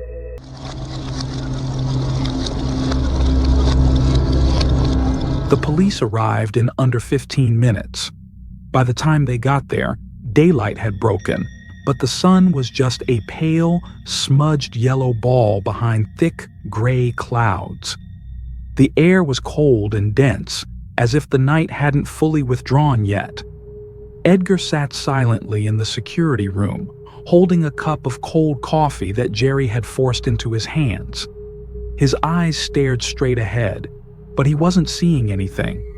Everything inside him seemed stuck in that one moment, the moment the man was stabbed, the glint of the blade under the light, and unable to move forward. 2 officers, one young, one older, questioned him in detail. He spoke clearly, coherently, piece by piece. Did you get a license plate? Number too far. Did you see their faces? Number, they stood under a dead light. Any blood? Any trace? Anything they left behind? Number, nothing. Just, I saw it. I saw it. The young officer sighed. The older one stood in silence, watching the footage Jerry had rewound on the camera monitor.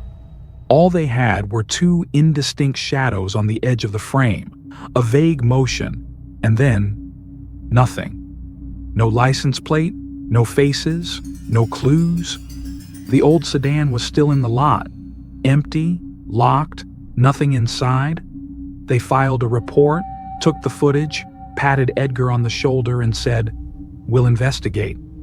He knew they only said that because they had to. The next day, Edgar came back to work as usual. The emergency door had new hinges. The parking lot had been swept clean. No bloodstains. No unusual tire marks. No one came asking about a missing person. No one called in a report. No one searched for the man who had been stuffed into that trunk. It was as if nothing had ever happened at all. But Edgar knew. He knew what he had seen. And ever since that night, every time he walked past the emergency door, a chill ran down his spine. Not because he was afraid they'd come back to kill him, but because he knew things like that were still happening. Right now, somewhere out there, And maybe, just maybe, someday, their eyes would turn back toward him. From that day forward, Edgar never smoked out in the lot again. He stayed inside the surveillance room, watching the monitors, waiting for something to return. Or maybe it never left.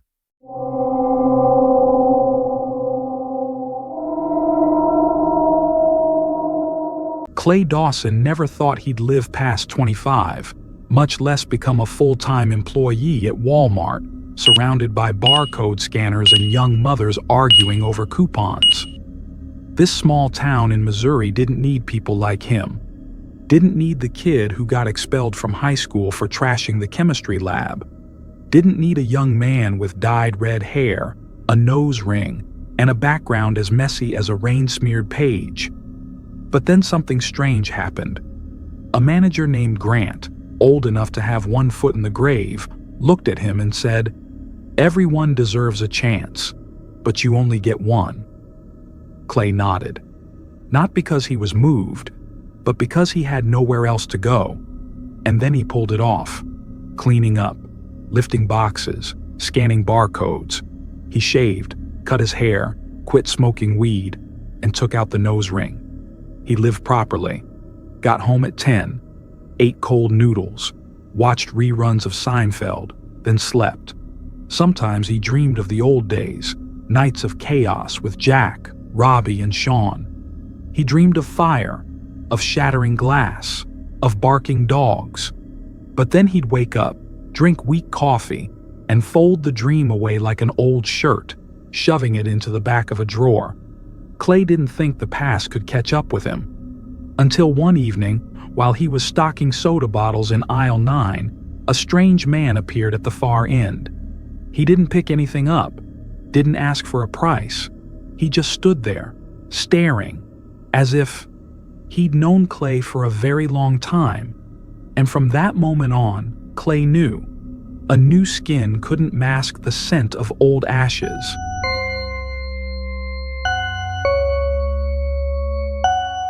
At first, Clay thought he was just another customer.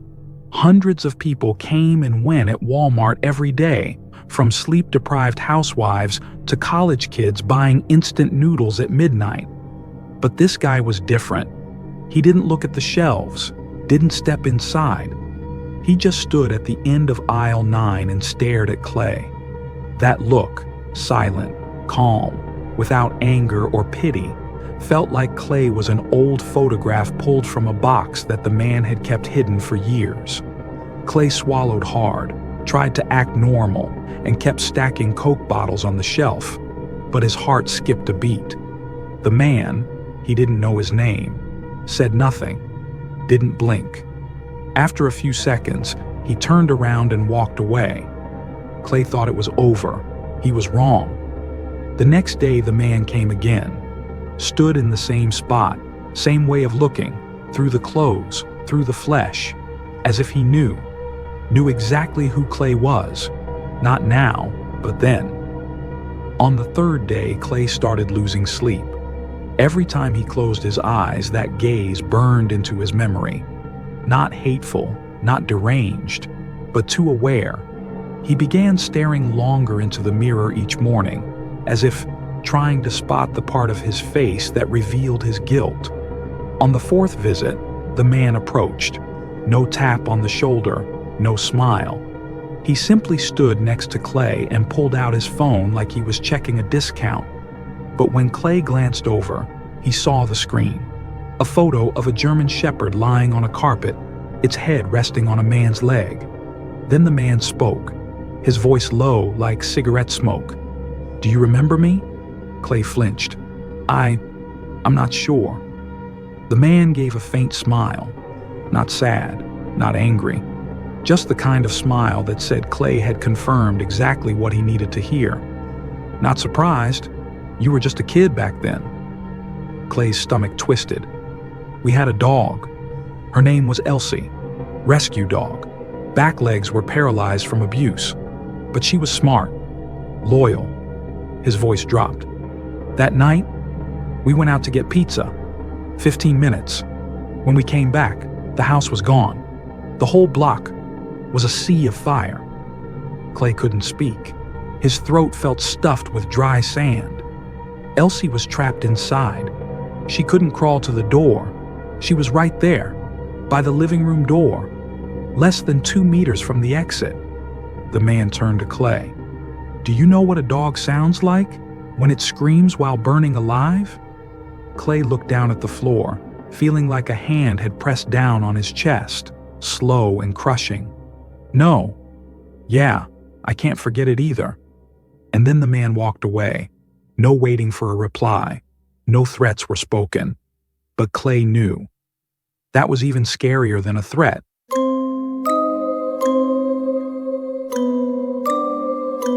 Clay woke up at 2:17 a.m., heart pounding like a war drum, sweat trickling down the back of his neck despite the October chill. He had just dreamed of standing inside a burning house, walls collapsing like sand, the air thick with the stench of scorched flesh and singed dog fur. In the dream, there were faint whimpers, scratching at a door, and what jolted him awake was the click of a lighter, right behind his neck. He couldn't fall back asleep. That morning, Clay called in sick. He lied, said he had the flu. The manager didn't care. Walmart never ran out of people to cover shifts. That night, he wandered the town aimlessly, directionless. All he needed was to get away from that tiny apartment, from the bed that had turned into a nightmare machine. Away from him. But the man was already waiting. As Clay crossed the parking lot behind the abandoned grocery store, one of the flickering floodlights suddenly flared, and there he was, as if he'd never left. "Get in," the man said, voice soft as morning fog. "What do you want?" Clay asked, taking a step back. "It's not about what I want. It's about what must be done." A gun appeared in the man's hand, small, compact, dull silver. Clay saw the muzzle like an animal's eye, quiet but full of threat. There was no choice left. He climbed into the old silver pickup truck. No license plates, the cabin reeking of oil and metal. The man drove in silence. Clay didn't ask where they were going. He knew. This time, no one would come. No alarms. No cameras. No witnesses. Just him and the man, and whatever waited at the end of the road. They stopped at a dirt path leading into the woods. No lights, no houses, no cell signal, only wind, leaves, and the soft click of an old-fashioned lighter in the man's hand. "Do you remember the smell of smoke?" he asked. That smell of fire burning through damp wood, scorched flesh, melting plastic. Clay trembled. He tried to swallow, but his mouth was as dry as ash. "Some things aren't meant to kill. They're meant to scar. You left a memory like that for me. Now I'm giving it back." The man pulled out a vintage car lighter, the kind you push in, wait for the click, then pull out with the coil glowing red hot. He pressed the button. Clay saw the orange-red glow reflected in his own eyes. "Not the eyes," Clay stammered. "Please, not the eyes." The man didn't answer. He just smiled, a tired, sorrowful smile, like he wasn't a person anymore, but a living wound fulfilling an ancient vow. Then the metal touched skin. Clay didn't even have time to scream. There were no words to describe what it felt like when your own flesh burns on your face. No vocabulary for the sound of skin sizzling and snapping like meat in boiling oil. When he collapsed out of the truck, face covered in mud and tears, he understood one thing. This wasn't death, but it was the point of no return.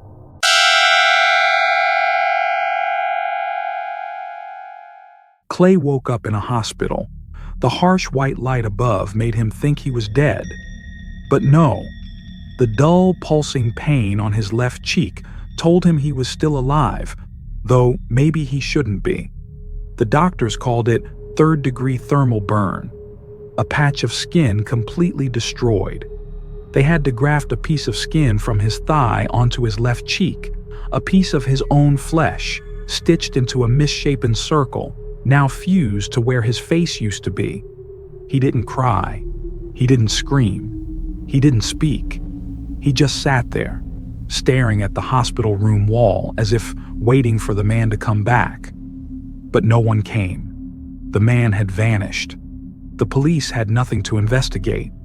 No witnesses, no cameras, no traces. The pickup truck was found abandoned in a ditch, burned down to its frame. Nothing was recovered but charred scraps of flesh, unidentifiable. After being discharged, Clay didn't return to Walmart. He moved to a smaller town, a place where no one knew who he was. But no matter where he went, every morning he still had to do one thing: stand in front of the mirror, look at the new face, not just because of the scar, but because that man had left a mark on him deeper than the burn. No one asked, he never told, but he knew. Every glance from a stranger on the street, every child who hesitated when seeing his face, they all brought it back. Not because of the pain, not because of the fear, but because the man had been right. Some things don't kill you. They just stay. Forever.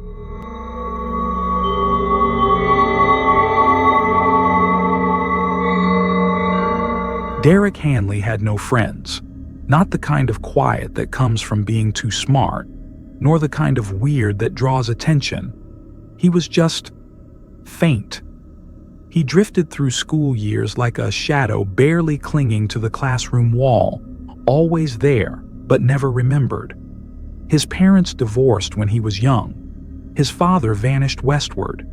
His mother quietly handed him over to his grandparents and disappeared into the grind of 2 full-time jobs. His grandmother, the only person who ever spoke to him in a gentle voice, died when he was 16. After that, it was just him and his grandfather, and they only spoke when absolutely necessary. Derek didn't drink, didn't party, didn't smoke.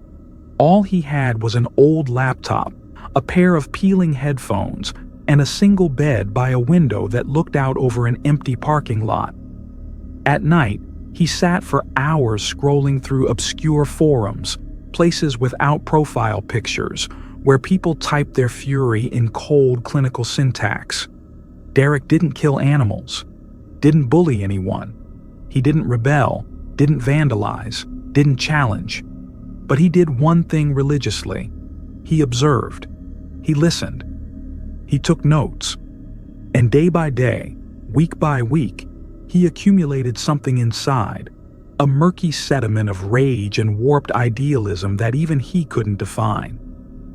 On the first Saturday of August, under a burning, blistering sun, Derek woke up earlier than usual. He put on a white shirt, carefully packed a stack of printed papers into a leather folder.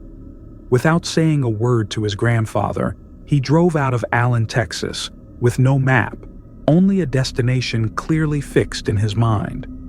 The car's clock would measure about 9 hours of uninterrupted driving. He played no music, made no calls. He just drove and thought, no one notices me until I make sure they can never forget.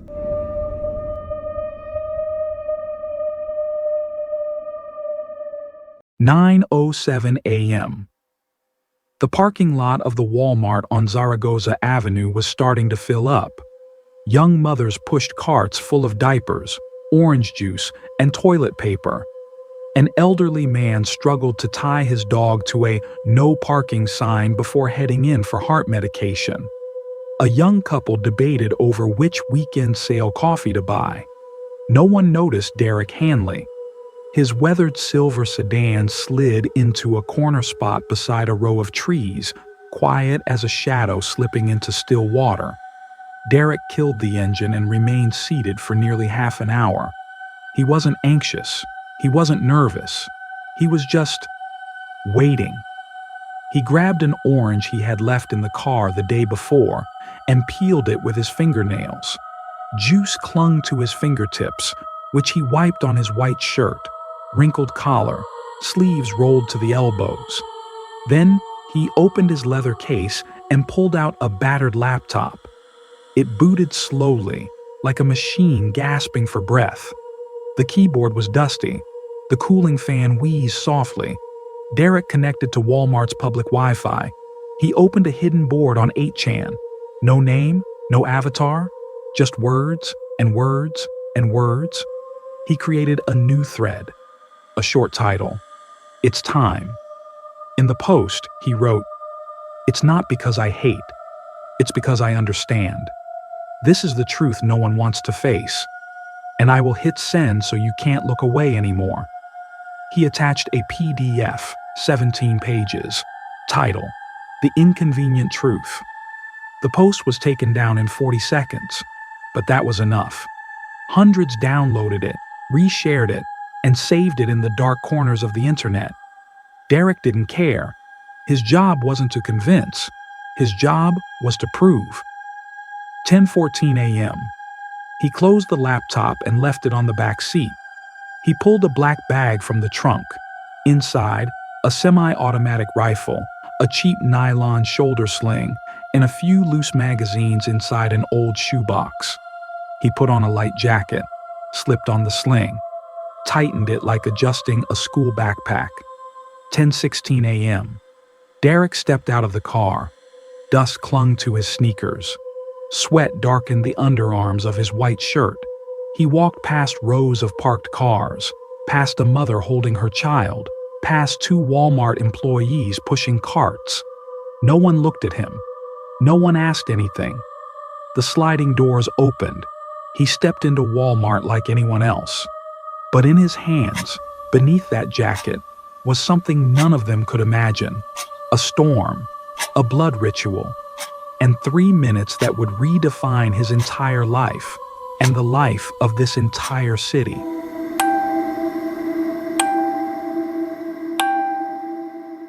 "10:17 a.m. Walmart's sliding doors opened once more. Derek stepped inside. No one noticed, no alarm, no suspicious stares. Just a young man walking slowly, scanning the area like he was looking for bottled water or crackers for lunch. Then he reached into his jacket, and when the rifle appeared, the world changed color. The first shot rang out like a balloon popping, a sound no one saw coming.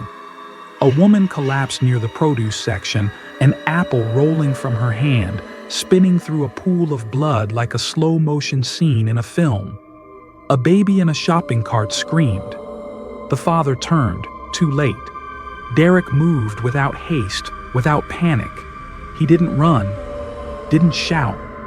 He just walked forward, firing as if checking off points on a map, step by step. The frozen food section, then home goods, then the pharmacy. People fled, slammed into shelves, trampled one another, abandoned purses, carts, even shoes. He didn't chase anyone. He just picked the nearest person, or maybe the one he found suitable. A college student shielded his girlfriend with his body. Both fell. A dairy aisle employee trembled behind a plastic cooler door, holding their breath as Derek's shadow passed by, until a gunshot shattered the door like it was made of glass. Total, 23 dead, over 20 injured, all in under 3 minutes. But strangely, no one heard Derek scream anything.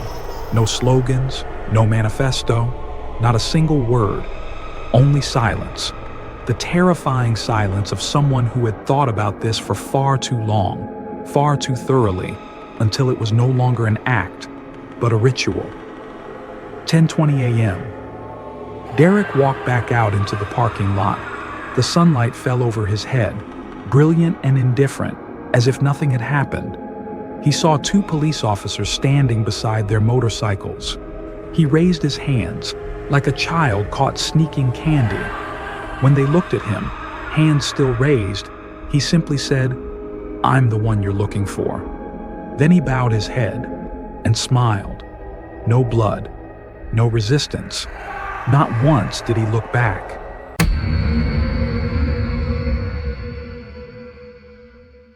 He was taken away in silence, without handcuffs, because there was no need. He didn't resist. He said nothing except, "I'm done." In the interrogation room, he signed his full name, Derek Isaac Hanley, born July 27, 1998. His handwriting was clear and tidy, like a schoolchild carefully trying to earn good marks. He didn't ask for a lawyer. He denied nothing.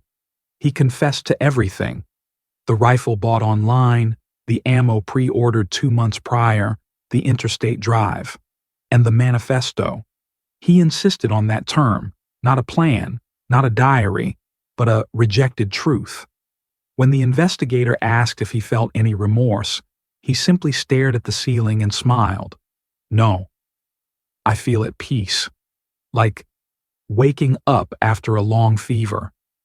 His name was rarely mentioned in the press. They called him things like the Walmart shooter, the Elmsville killer, or just the suspect. The victims were honored. A memorial was built.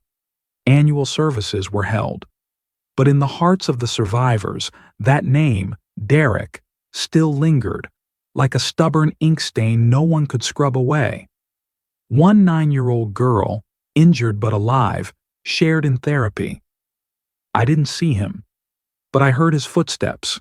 They were really slow, like someone counting down the last seconds." He was sentenced to life in prison, but no one truly believed he would die there, not in body, but in shadow. Derek Hanley no longer walks free, but that name, it still walks among us, unspoken, unforgotten, just quietly buried beneath the bottom of the chest. You've just heard 18 stories, no monsters, no magic, just places that seem the safest, and moments after which you could never return to normal again. A stare down an empty hallway, a voice that calls out when you think you're alone, a car ride whose destination wasn't yours to choose. We often fear the dark, but the truth is, the greatest fear comes when the lights are still on, and you realize you're being watched. If you felt a chill run down your spine, hit like, not just to support the video, but to warn others that this could happen. Don't forget to subscribe and turn on the notification bell, because the next video might make you too afraid to step off your bed at midnight. And be sure to comment below, which story made you want to check your bedroom door right now? Have you ever experienced something similar? We read every comment, even the one sent at 3:17 a.m. from an account with no profile picture. See you in the next episode. If you still dare to hear every story,